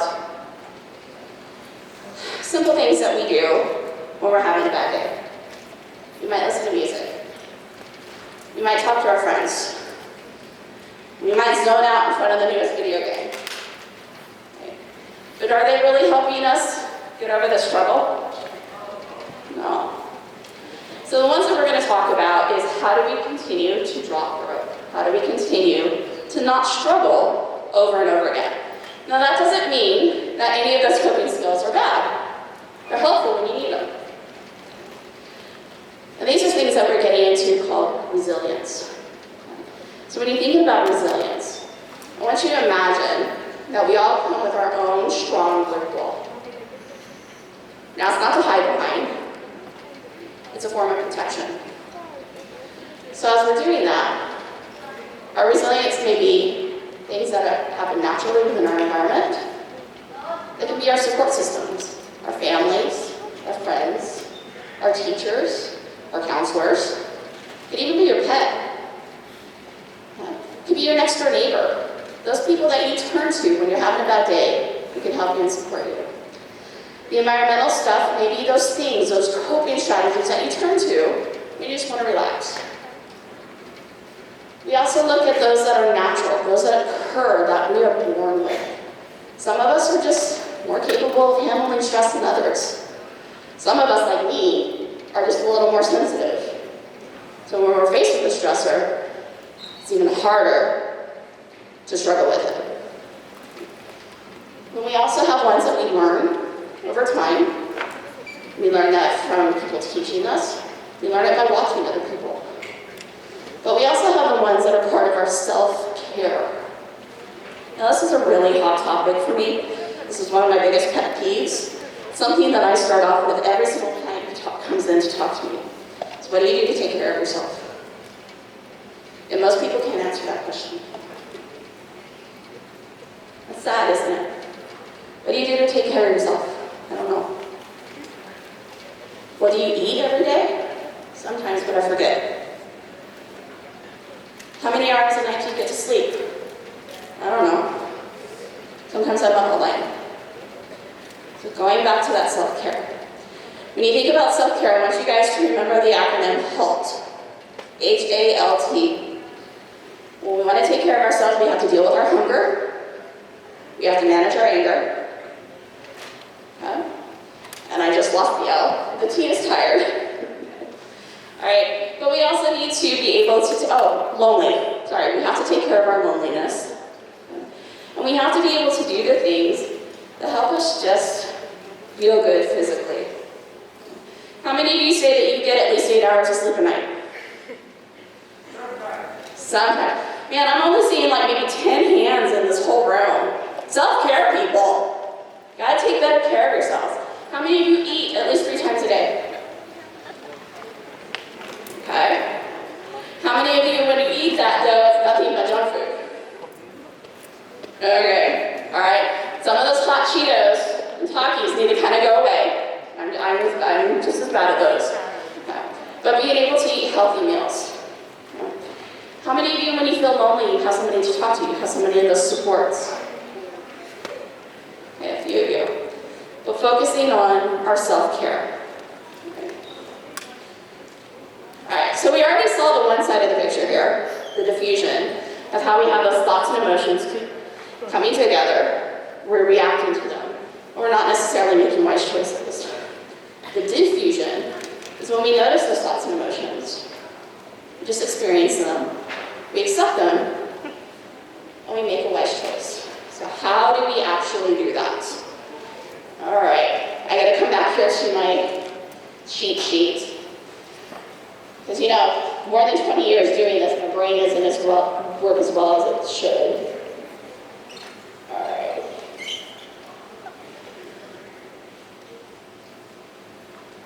All right. So as we're thinking back to those earlier metaphors that I talked about, okay, the quicksand, the tug of war with the monster. Okay. What we have to realize is that we need to give up the illusion that we have total control over our thoughts and feelings. If we had total control of our emotions, would we need that guard dog? No. It's there, it's normal, it's natural, it's going to be a part of us forever. Our thoughts, once something is in our brain, it never goes away. So I want you guys to try something here with me. I want you to think about how you got here to this room today. Just go ahead and think about it. What were the steps that you took? How did you end up in here? Got it? Everybody have that in their head? Delete it. Remove that thought from your memory. Can you do it? No, right? Now I want you to try something else. I want you to make your left leg, completely numb. I want you to make it so numb that if I came up to you and cut off your leg with a hacksaw, you wouldn't feel it. Did you do it? No. So do we have total control over our thoughts and our emotions? Can we control everything that's happening in our body? No. So, oftentimes what we also do is we say things to try and manage our thoughts and feelings, like, I just need to be more positive. I already said earlier, 80% of all thought is negative. So can we just be more positive? No, we can try. It's helpful. That doesn't mean it's going to happen every time. We also might tell ourselves that I don't want to feel that way anymore. Can we get rid of how we feel? No. Can we just forget about something? No. Okay. So now let's do a couple other exercises. Okay. I want you to think about something. How many of you have a scar? Someplace where you got hurt and you have a scar on your body. I want you to think back to where that first happened. I want you to think about what that scar looked like when you were first injured. Was it pretty ugly? It's probably really red, sore. Over time it probably bruised, right? Probably over time as you were touching it, you could feel it. But as it moves forward and years later, is it as bad as it first was? No. Do some of you have scars that have pretty much almost disappeared? Like if you actually didn't take time to really look for it, you wouldn't see it? That's the same thing with what we're trying to do as we're diffusing, as we're regulating our thoughts and emotions. We know they're there. They're always going to be there. But we can make them a little bit easier. Okay, we can turn down the volume on those thoughts. We can set aside those feelings for a while, but they're still going to be there.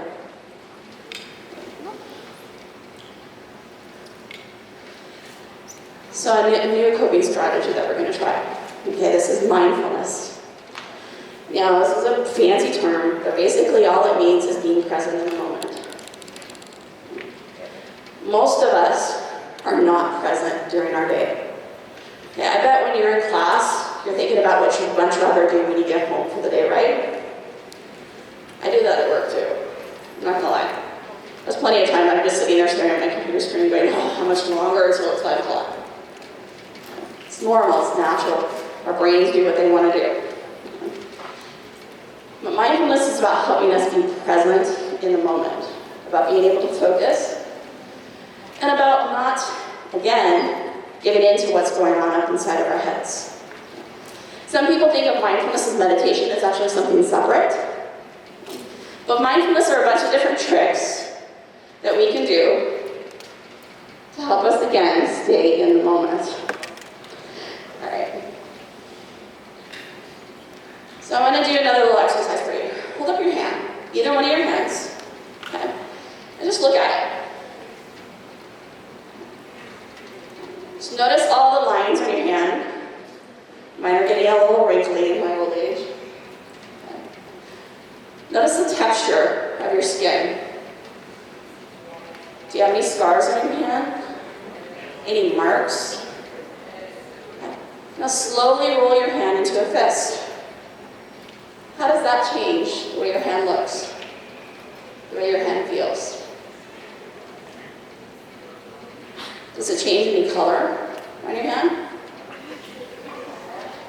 Now roll your hand back out and open it as wide as you can, pressing, almost like you're pressing against the air. How does that feel within your hand? Okay. Do you notice changes the color in that? Some places get a little lighter than others. Some of them might be turning red.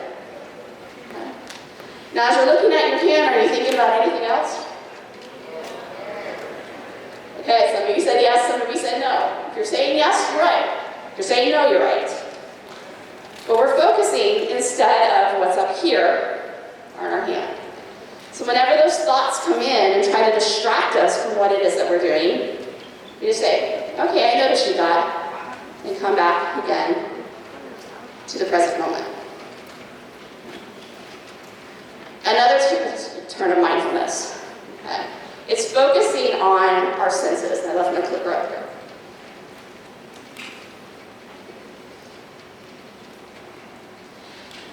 So mindfulness is, again, just doing what we're doing in the moment. Okay. So as you can see in this picture, what's the difference between being mindful or mindful? What do you see? Mindful versus mindful. What do you see? Yeah, exactly. The one side is full of all kinds of different things, okay? And the other side is just, you're seeing what's there in front of you. So, part of that, what we do, is to help us with that, is what's known as grounding. Okay, it's going to be a little hard to do this in here, but this is an exercise that you can do kind of pretty much anywhere at any time. It's one of the major exercises that are done for people who do have PTSD because of those flashbacks. The tendency to not be stuck in them, or to be stuck in our head and not in the moment. But it's activating our senses. So what I want you to do, just sit comfortably in your chair. I see most of you are kind of already leaning back and putting you to sleep. But just kind of look around the room. What are 5 things that you can see? Don't say it out loud. Just keep it to yourself. 5 different things that you can see. Just 5 different things that you can see. Like, you can see the lights blinding me up there. I see all of you out here in the audience. The chairs,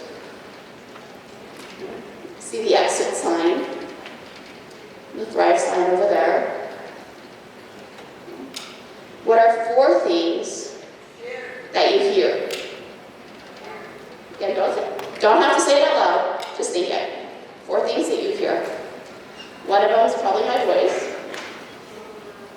And I hear people moving around in their seats. There's some kind of sound going on behind me. It sounds like some sort of fan almost blowing. You can hear paper rustling. What are 3 things that you can feel? So it might be something on your clothes. It might be rolling your finger along your arm, playing with your hair. Okay. You might feel the air in the room. What are 2 things that you can smell? And yeah, not all of them are probably going to be pleasant smells. I unfortunately can smell the inside of my mouth. But if you have a scented lotion, maybe you smell that. And lastly, what is one thing that you can taste? Yeah, some of you can still taste your lunch, right? The flavor of that is still on your tongue. If you can't taste anything normally within your mouth, take a sip of water. Be able to do that. And notice how it feels as it goes down.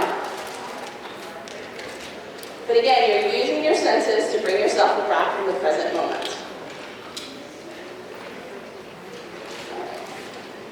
Now I'm going to show you a short video. This is another tool of mindfulness. It's called progressive muscle relaxation.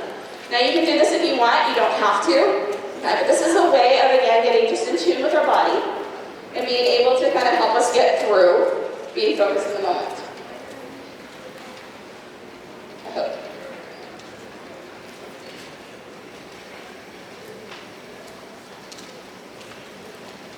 Is it going to play for me?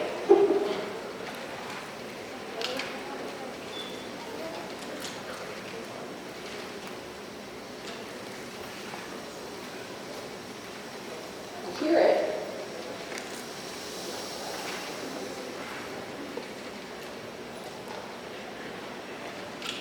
Is the video not going to work? Try and talk over there.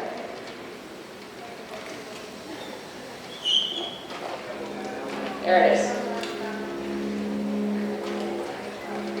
Progressive muscle relaxation is an exercise that reduces stress and anxiety in your body by having you slowly tense and then relax each muscle. This exercise can provide an immediate feeling of relaxation, but it's best to practice frequently. With experience, you will become more aware of when you are experiencing tension, and you will have the skills to help you relax. During this exercise, each muscle should be tense, but not to the point of strain. If you have any injuries or pain, you can skip the affected area.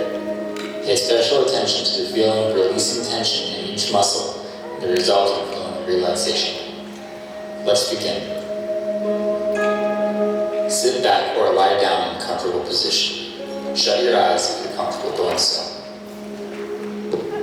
Begin by taking a deep breath and noticing the feeling of air filling your lungs. Hold your breath for a few seconds. Release the breath slowly and let the tension leave your body. Take in another deep breath and hold it.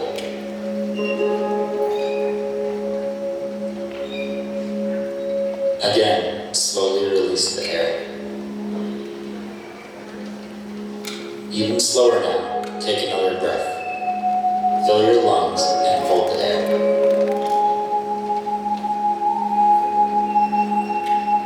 Slowly release the breath and imagine the feeling of tension leaving your body. Continue breathing slowly throughout this exercise. Try to focus on the feeling of air filling and leaving your lungs. It will be normal for your mind to wander. When it does, do your best to bring it back to the moment. Now, move your attention to your feet. Begin to tense your feet by curling your toes in the arch of your foot. Hold on to the tension and notice what it feels like. Release the tension in your foot. Notice the new feeling of relaxation. Next, begin to focus on your lower leg. Tense the muscles of your calves. Hold them tightly and pay attention to the feeling of tension. Release the tension from your lower legs. Again, notice the feeling of relaxation. Remember to continue taking deep breaths. Next, tense the muscles of your upper leg and pelvis. You can do this by tightly squeezing your thighs together. Make sure you feel tenseness without going to the point of strain.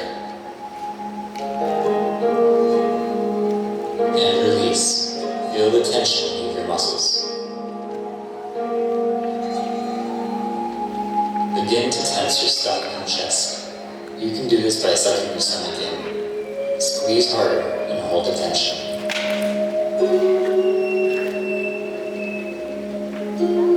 Release the tension. Allow your body to go limp. Let yourself notice the feeling of relaxation.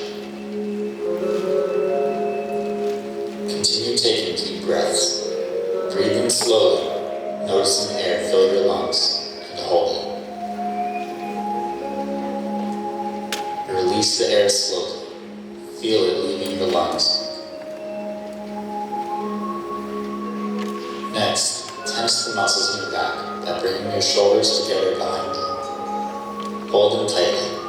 Tense them as hard as you can without straining, and keep holding.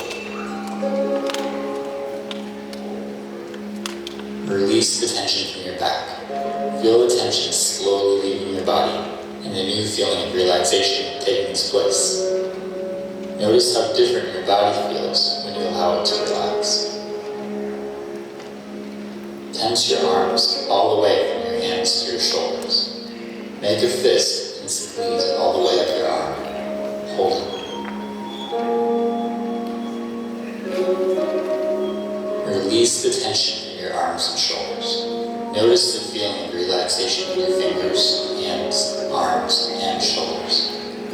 Notice how your arms feel limp and at ease.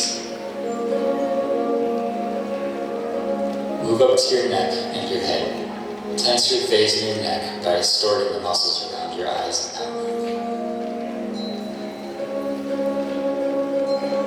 Release the tension. Again, notice the new feeling of relaxation. Finally, tense your entire body. Your feet, legs, stomach, chest, arms, head, and neck. Tense harder without straining. Hold on to the tension. Now release. Allow your whole body to go limp. Pay attention to the feeling of relaxation and how different it is from the feeling of tension. Continue taking deep breaths.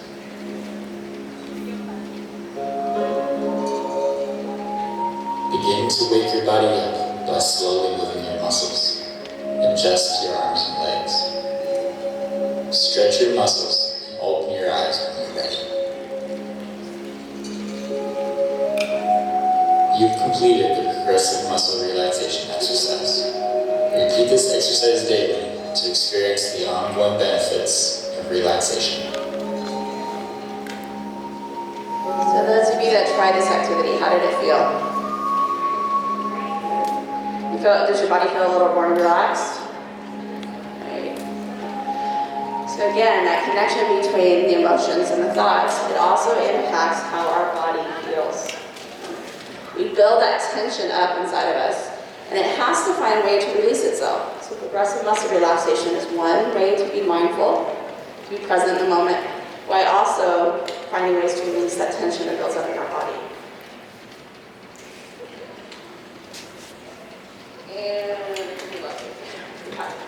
While we're waiting for the camera to kind of catch back up with me, the next part that we're going to talk about is breath work.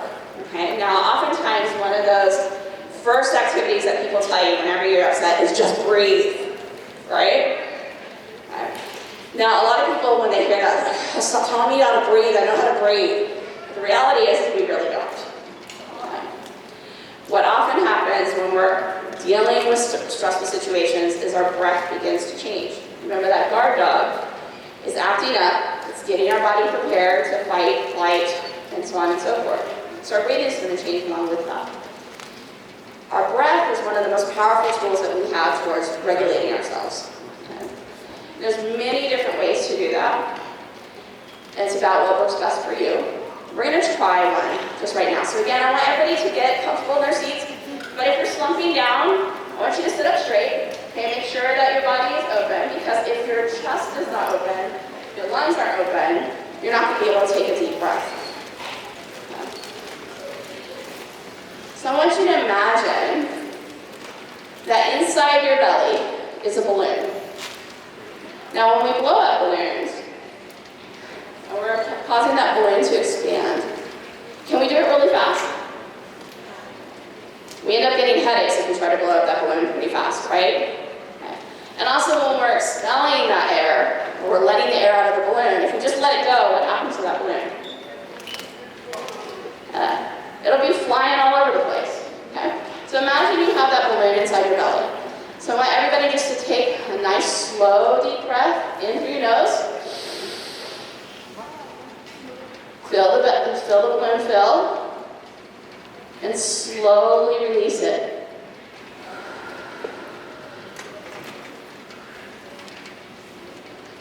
One more time.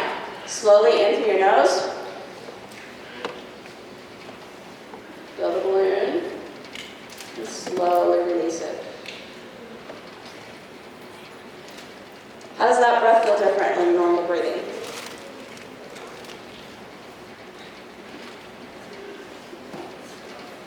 We're going to try another one. This one involves counting. Okay?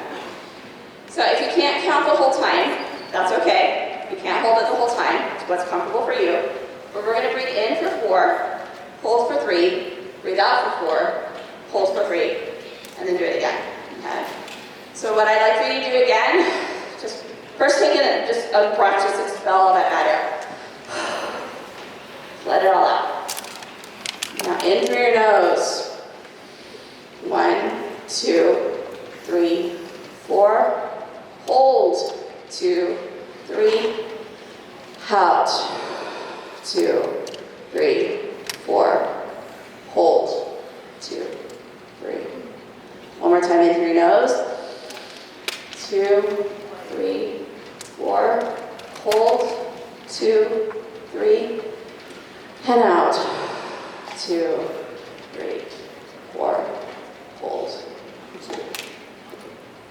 So again, slowing your breathing, allowing your lungs to actually fill, and giving enough time to expel all that carbon dioxide. And those of you who remember from your science class, carbon dioxide is a poison to us. When we're not breathing properly, that poison gets stuck inside of our body and makes us sick.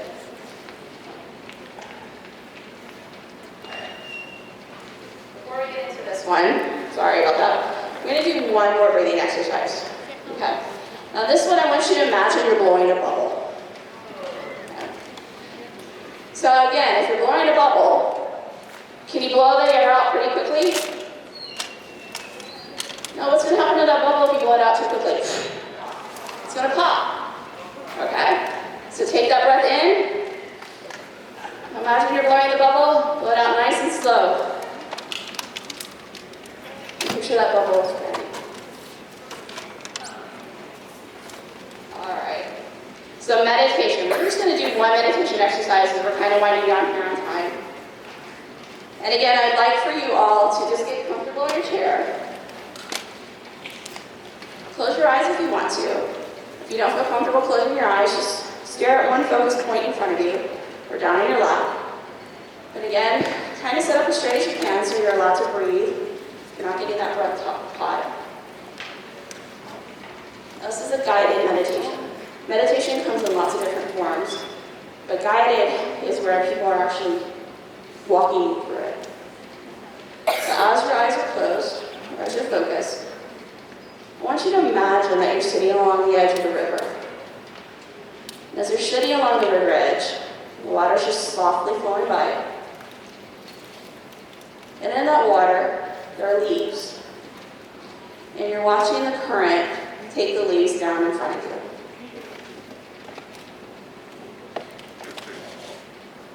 Now I want you to imagine that there's a thought in your head. Maybe it's a thought that you're thinking right now. Take that thought, place it on a leaf. Take it right out of your head, set it on a leaf. And allow that leaf to continue down the river. Now that leaf may just keep flowing by. It might get stuck. It might kind of hang out in front of you for a little bit. It might roll in circles and might even go backwards. But that thought is no longer in your head. It's on the leaf. Just let it flow by on its own time. For every thought that pops in your head, take it out, place it on the next leaf. You might even hear yourself saying, I can't do this. I'm getting distracted. Or this is stupid. Take those thoughts, place it on a leaf, and let it continue to float by. As you're watching all those leaves continue to float, moving steadily down the river, feel the air that's blowing around you. Listen to the sounds of the river. And another thought comes to your head. Place it on the leaf and let it float by. And when you're ready, just take a nice breath in and out, and slowly open your eyes. Welcome back. How did that feel? Okay, all of these again helping you be present in the moment, out of our head, not allowing our thoughts to control us, you taking control of them. Okay. Other ways of meditation, I have some of my little fun things up here, but sometimes people like to add music. Chimes to their meditation. I have a singing bowl.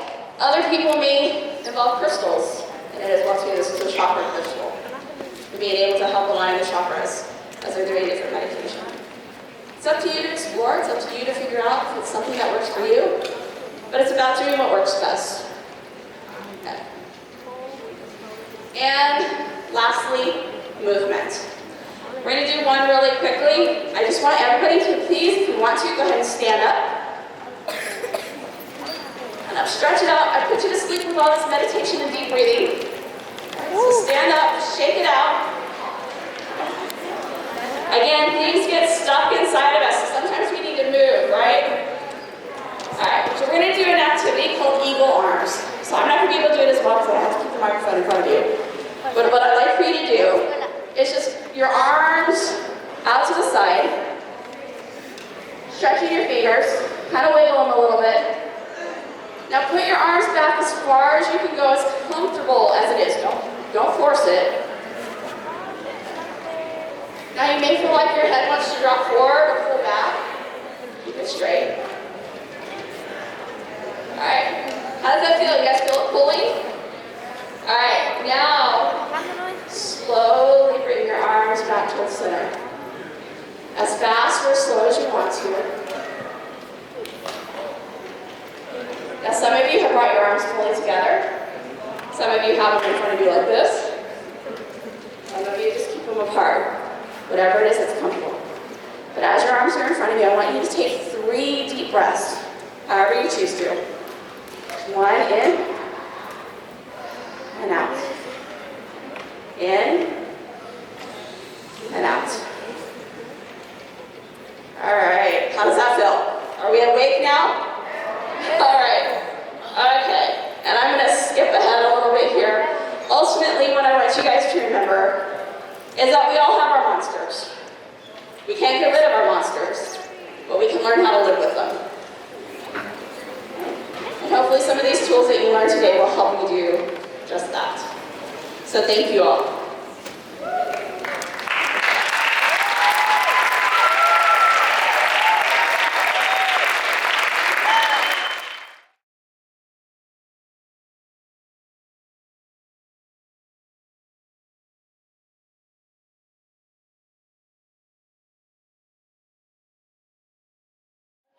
So the first story is a Isaiah story. So en enero del 2021, Isaiah nada más tenía 15 años, okay? He was buying shoes, so decidió ir a al mall con sus amigos porque quería comprar, él jugaba fútbol. Iban a comprar unos zapatos. So he went with his friends to buy shoes. And his friends, one of his friends, had pills. Okay? They decided to take a pill, and then he ended up overdosing. Okay? The sad story about the sad part of the story es que duraron casi 3 horas.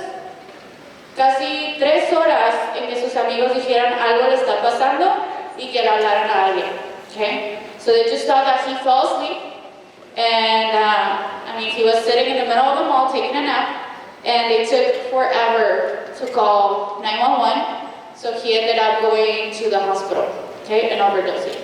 And before we watch the video, I need you guys to pay attention on the video, because after we watch the 4 stories, we're actually going to go back, and I need you to see, we're going to make a console. So I need you guys to find what are the similarities in between all these individuals and what they did, or what you think that they were coping or they were trying to do, and what are the things that are similar from one story to the other one. ¿Alguien sabe qué es lo que pasa cuando alguien muere de sobredosis en el estado de Arizona? Okay, so there is this big cancel that they get the case, and then they open it, okay? They see all the information. Their job is to find what happened to them, some similarities, o sea, cosas que tenían en común y cosas que tenían diferentes, okay? Esto es para poder tratar de ayudar a los jóvenes para que no vuelva a pasar. Okay, so today, I want you to go into that mentality that you're part of that cancel. Okay?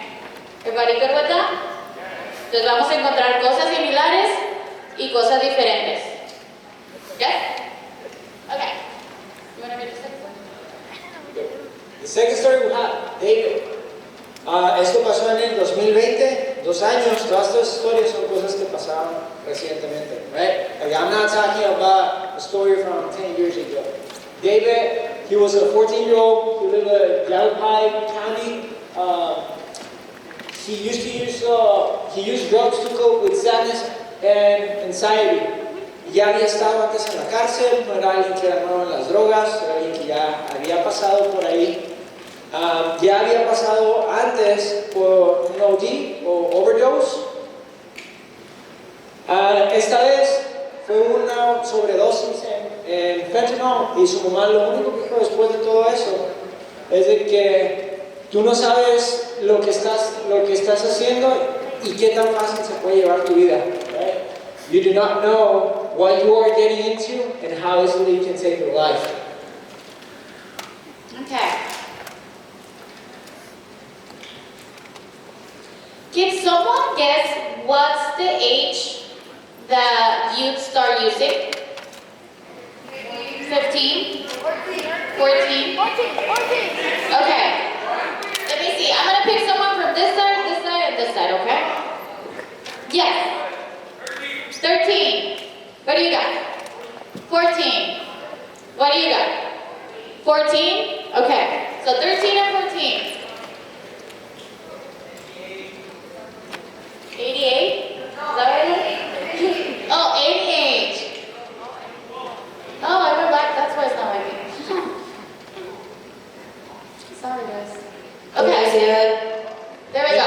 And it's not a multiple choice test, so all the above doesn't count. So we're actually going to watch a video, okay? So I want you guys to pay attention. What are we looking for? Similarities and... Okay. Las cosas similares y las cosas que son diferentes entre las historias, okay? Isaiah was 15. He was in the middle of his sophomore year in high school. He just had this light about him. He had this passion for football. He was a big brother.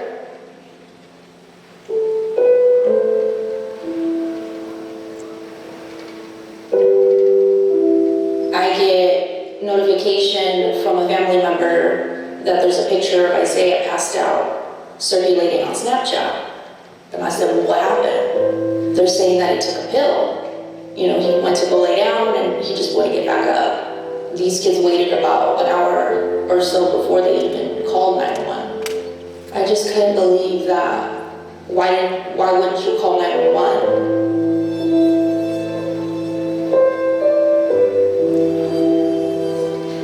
get there, he's in ICU. They're telling us that your son took Percocet, but we can't find Percocet in the system. We're pretty sure that your son ingested fentanyl, and they're telling me he's not gonna make it. He's brain dead, you know, there's nothing we can do. And your son is dying, but we're not gonna be able to bring him back. And I held him, kissed him, and I just told him, like, you know, I love you no matter what. You didn't deserve it. So I did tell him, you know, when I was holding his hand and I was sitting next to him, I said, you know, son, don't be scared. It's okay if you want to go.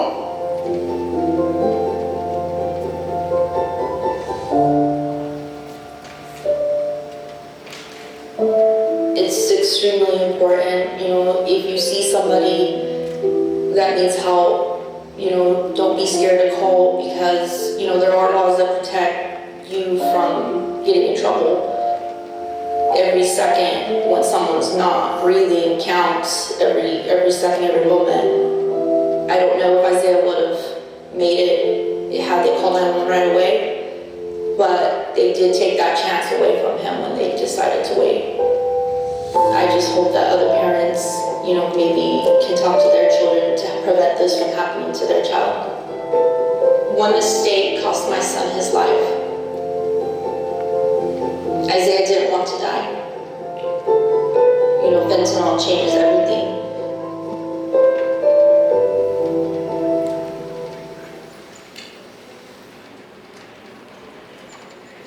There we go. Okay. So I want you to hold those thoughts, okay? We're going to talk about this because we're going to watch another video. Okay? So the third story is Ethan. Before we move on, let me ask you a question. Do you think his friends meant for him to die, to overdose? Okay, I heard some yeses and some no's. So let's talk about it. For those who said yes, why do you think they wanted him to overdose? They didn't call the ambulance right away. They wouldn't have given it to him. That's a really good point. Do your friends want to do any harm to you? If you have real friends, they won't. Right? For some that said no, why did you think they didn't want him to overdose?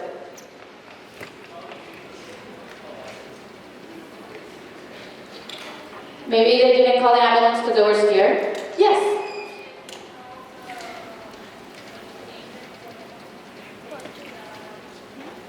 Maybe they didn't know that the bill had fentanyl? Yes.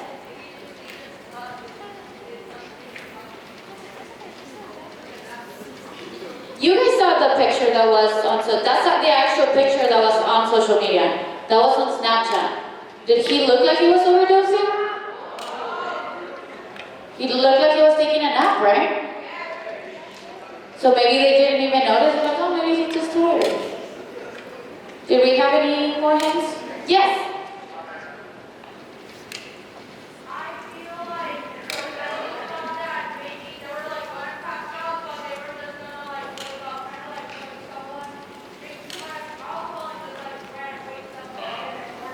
Right? That's a really good point. Maybe they thought, well, maybe he just wasted. Right? We'll wake him up in about 40 minutes, that way mom doesn't notice, and then we'll just go about our way. So let's move on to Ethan's story. So Ethan was a 16-year-old student. He was a typical person que a todo el mundo le hablaba, que con todo el mundo se sentaba durante el lonche. He was a very happy person, siempre estaba sonriendo, siempre estaba haciendo bromas. He was actually a very good student. He was part of the honors club. Who's part of the honors club here? Good for you guys. So he was part of the honors group. Let's give them a round of applause for being in the honors group. Good for you. And one day he came home. Le dijo, mamá, estoy muy cansado, me voy a ir a dormir. And then he never woke up. Okay? He told his mom, I love you, I'll see you tomorrow. And then went to his room.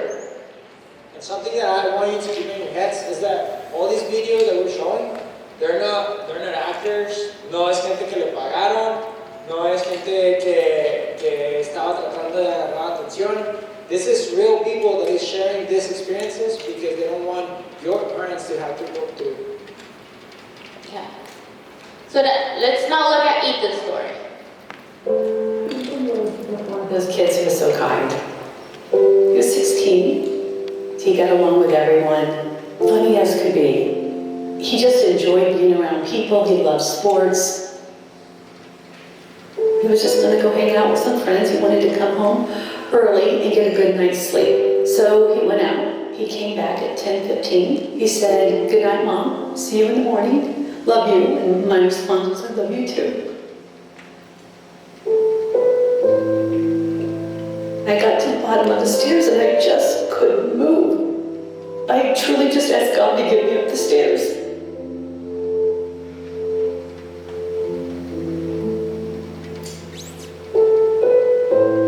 So I went to the bed, I was talking to him, "Son, it's time to get up." And I touched him and he was so cold and hard. And he didn't move at all.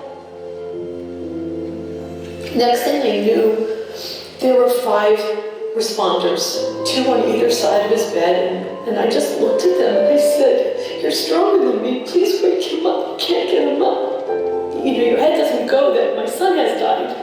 You can't fathom that what you're going through is the death of your son. They asked me, they said, "We're going to take him, we're going to bring him down now, and he will be in a body bag. And it's probably best that you go to the other room." And I said, "I brought him into the world, I'm going to watch him come home."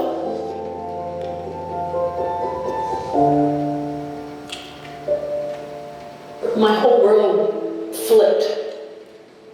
I just knew that everything I did prior to Ethan and everything I did after Ethan felt so different. I want people to know that this is critical. This is life and death. And I think that we just have to show up as parents and have those conversations, no matter how uncomfortable they are. I never had that conversation, son. Someone may give you a pill, and it could be laced with something that's going to kill you instantly.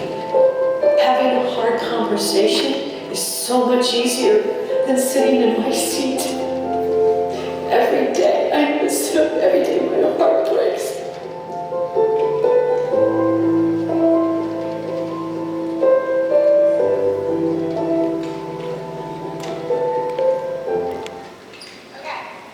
This is Ivan. Ivan hits home because I personally knew him. He was the nephew of my past commander. No, mi comandante ya tenía trabajando en esto más de 6 años. Okay? So for those who say, "Oh, that's not gonna happen to us or to me," his uncle, which was really close, he still was our commander for our task force, which is counter-drug task force. We're here, obviously, with education when it comes to prevention and all that stuff. Okay? In otras palabras, he was the boss of the boss. He was the boss of the boss of the boss. He was 19-year-old. He had just graduated high school. He went to ASU. He was actually on a prescription for Xanax. Okay, so the doctor had given it to him. His prescription ran out, and he decided to call someone to buy Xanax. Okay? He looked at them. Ahora, quiero que piensen en esto, ¿ok? Tú cuando te tomas una pastilla todos los días, ves la pastilla todos los días, ¿verdad? Right? Do you think a person that took Xanax on the daily basis would have recognized if the pill was fake? Well, he took Xanax every day, prescribed by the doctor, and he wasn't able to notice. Yes. Right? Sometimes people don't look at it, they just take it. What I want you to notice, and we're going to talk about it a little bit, is these pills look exactly the same. Okay? He just went to a friend and said, "Hey, I need a Xanax," decided to take it. He actually took it with one of his best friends, and he didn't wake up, but his best friend did. Because he got a pill that had a little bit more fentanyl than the other one, it took him to an overdose. Okay, same buyer, same drug dealer, same pills, one woke up, one didn't. Okay? So let's talk about one of the things that the stories have in common. ¿Qué son las cosas que tienen similares? Yes. They were all really young.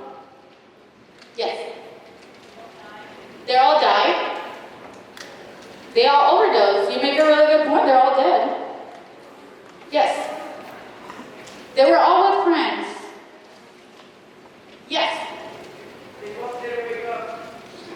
But none of them woke up. Right? None of them woke up. Yes. They're all males. That's a really good point. It doesn't mean that only happens to males. They were just the stories that the parents decided to share with us, okay? Because we do have plenty of stories of girls overdosing as well. This family just felt comfortable sharing their story with us. Who else? Yes. I got you. Can you say it again?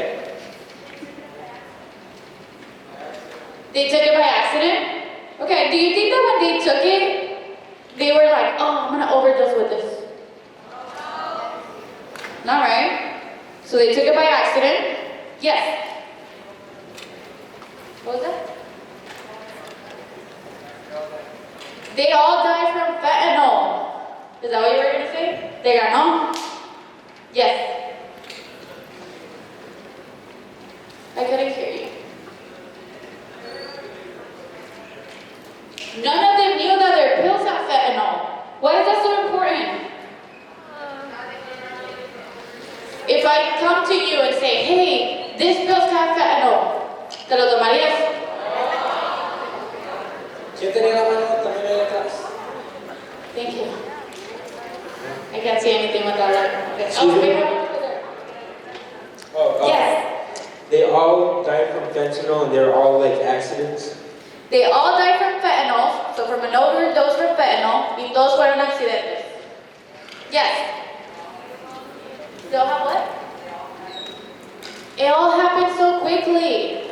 Did we see any story that these kids were just like, nah? Did they seem sad? One of them? Who? So let's talk about some of the differences now. So who seems sad? Ivan? So Ivan was the one that was in college. Isaac? Ethan? Ethan was the guy who went to sleep and never woke up. David. So David has some problems with the law before. Is that the one that you guys are talking about? Okay. So he had overdosed before once. And then he went to rehab, thank you. He went to rehab, came back, and he overdosed on fentanyl. Is that the one that we're talking about? Okay, so he had some problems. What are some other differences? One of them was happy? Okay. So, part of the story that we don't talk about is Isaiah was actually seen by the Tennessee University. Do you guys know what Tennessee University is? Okay. So when you're really, like the amount of NFL players that come out of Tennessee University, it's huge. So he was actually really, really good at football. So he was already being scouted by a university to play football. What else? He could have played for the NFL. What else do we got? What other differences do we see? Diferencias. Yes. They didn't take it intentionally. Yes. Thank you. Only one of them was sent to the hospital. Only one of them was sent to the hospital. Oh, okay. The ages. The ages. How old were they? So 14, 16, 19, and 15. Right? So we have those three ages. What else?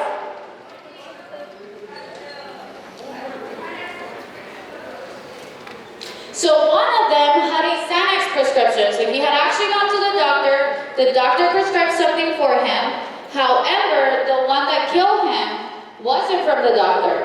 His prescription ran out because he was on finals, he forgot to refill it. He thought it was easy to go buy something from someone else, and he ended up overdosing.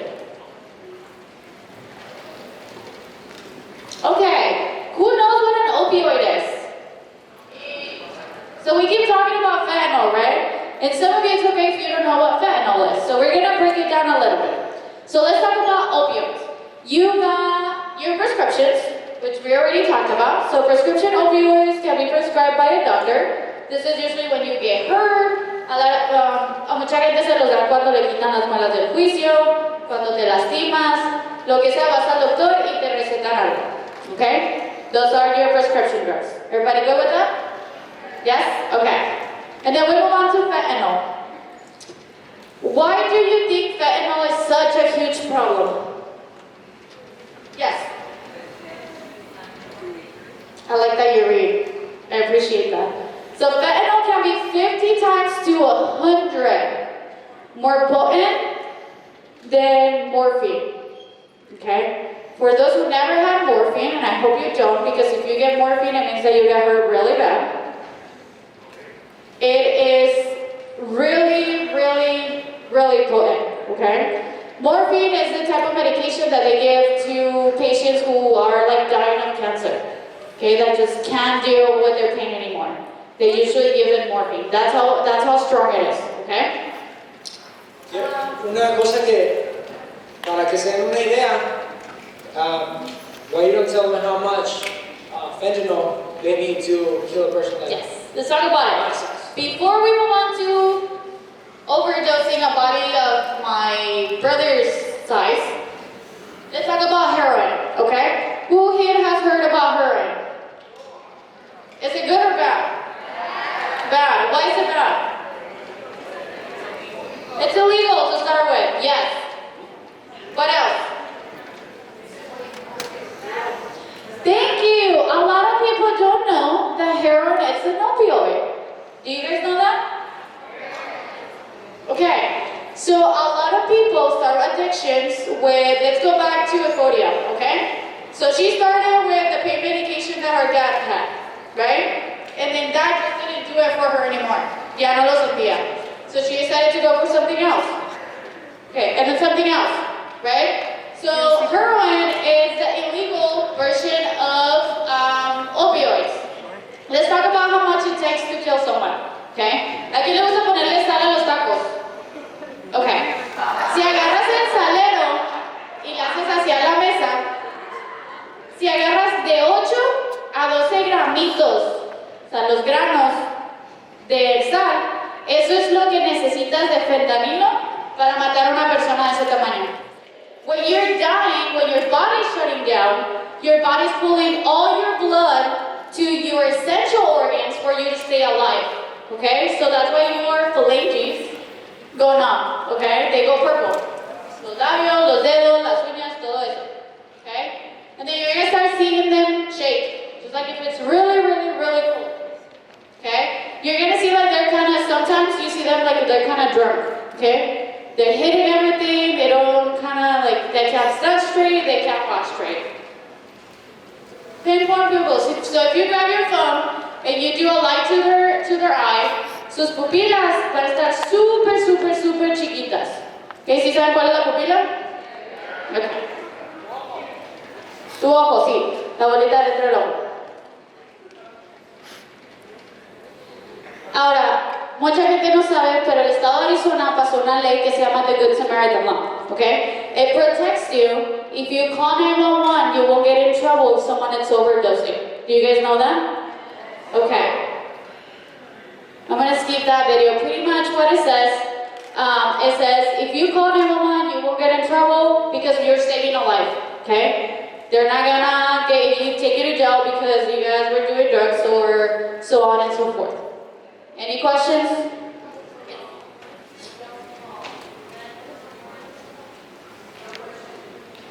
That's a really hard question because it depends on the case, okay? But First thing I will tell you... answer that, I'll outside as well. Like, if any of you have any questions about anything that we just talked, we're gonna be sitting there whenever you get a chance. The only thing I can tell you is you're safe calling 911, okay? If you suspect anyone, and I mean anyone, overdosing, what do? You call 911, okay? There's a lot to protect you for you not to get in trouble. Okay, so what do? You guys are gonna see this, which we're not gonna talk a lot about it, but Narcan, okay? This is something that your parents can do. This is something that your parents can do in the pharmacy. This is something that you can use on people who are overdosing, okay? So this stops the overdose.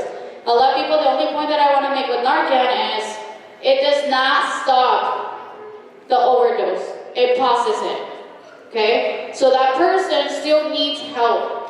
You still need to call 911. There has been many cases where they use Narcan, the person comes back, and then 10 minutes down the road, they go on overdose again, okay? So they just give you enough time for them to get to the hospital.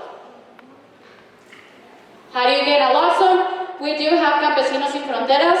Si ustedes necesitan naloxona o sus papás o si crees que you need it at home, this is not something that people should have at home because they do drugs. This is something that everybody should have, okay? We have used it in restaurants before with people who we don't know, okay? This is just a safe thing that everybody should carry nowadays. So if you go to Campesinos Sin Fronteras, they'll get you have to take a parent or someone over the age of 18, they'll get it for you. So a lot of people tell you, oh my God, everybody's doing it, you have to do it. It's wrong. 82% of youth, so we did a survey within the whole entire state, and 82% of youth are saying that they're not doing drugs because they're playing sports, because their parents will be disappointed, because they want something better for their lives. So next time someone tells you, hey, you need to do this because everybody's doing it, they're lying to you.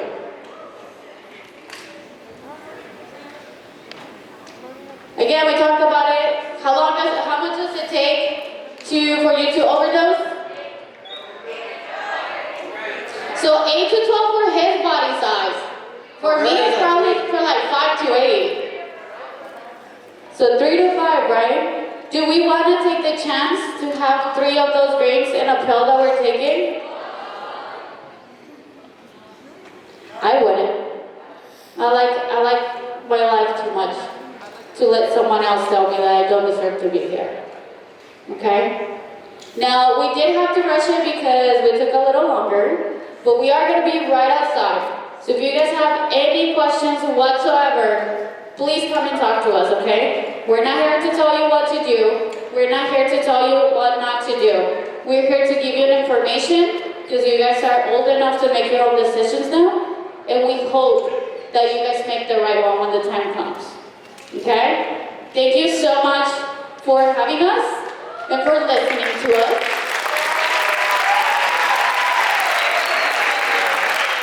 Alright, let's give them a round of applause, please. Thank you. Okay, so how you guys feeling? We're almost done. You guys feeling good? You guys liking the presentation? It's good, right? Good conference, good info, right? Alright. So let's go ahead and bring Karen Castelo and Ivan Gutierrez up to the stage, please. Gracias, Oscar. How are you guys doing? ¿Cómo están? ¿Todo bien? Ok, entonces ya estamos por terminar. We're about to finish the conference. How did it go? ¿Cómo se les hizo? Great. It was a great experience. ¿Sí? Todo Thrive, CSF, el programa de CSF, si pueden venirse para acá, para enfrente, para reconocerlos. Todos de Campesinos, todo Thrive.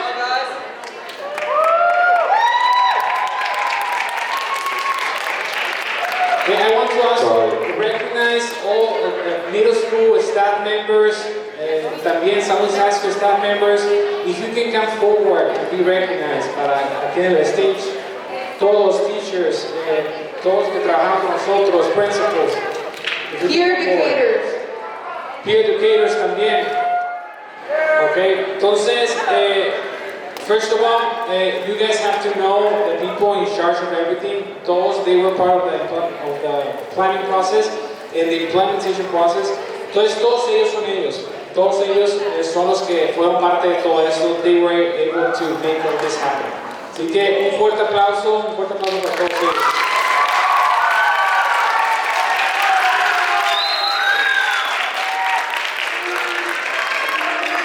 Nunca hemos tenido, we have never hosted a mental health conference for youth, and this is the first time. Esa es la primera vez y pues lo hemos hecho gracias a todos ustedes, partners, collaborators, todos, amigos, gracias igual por estar con nosotros y pues ayudarnos en esto. Thank you.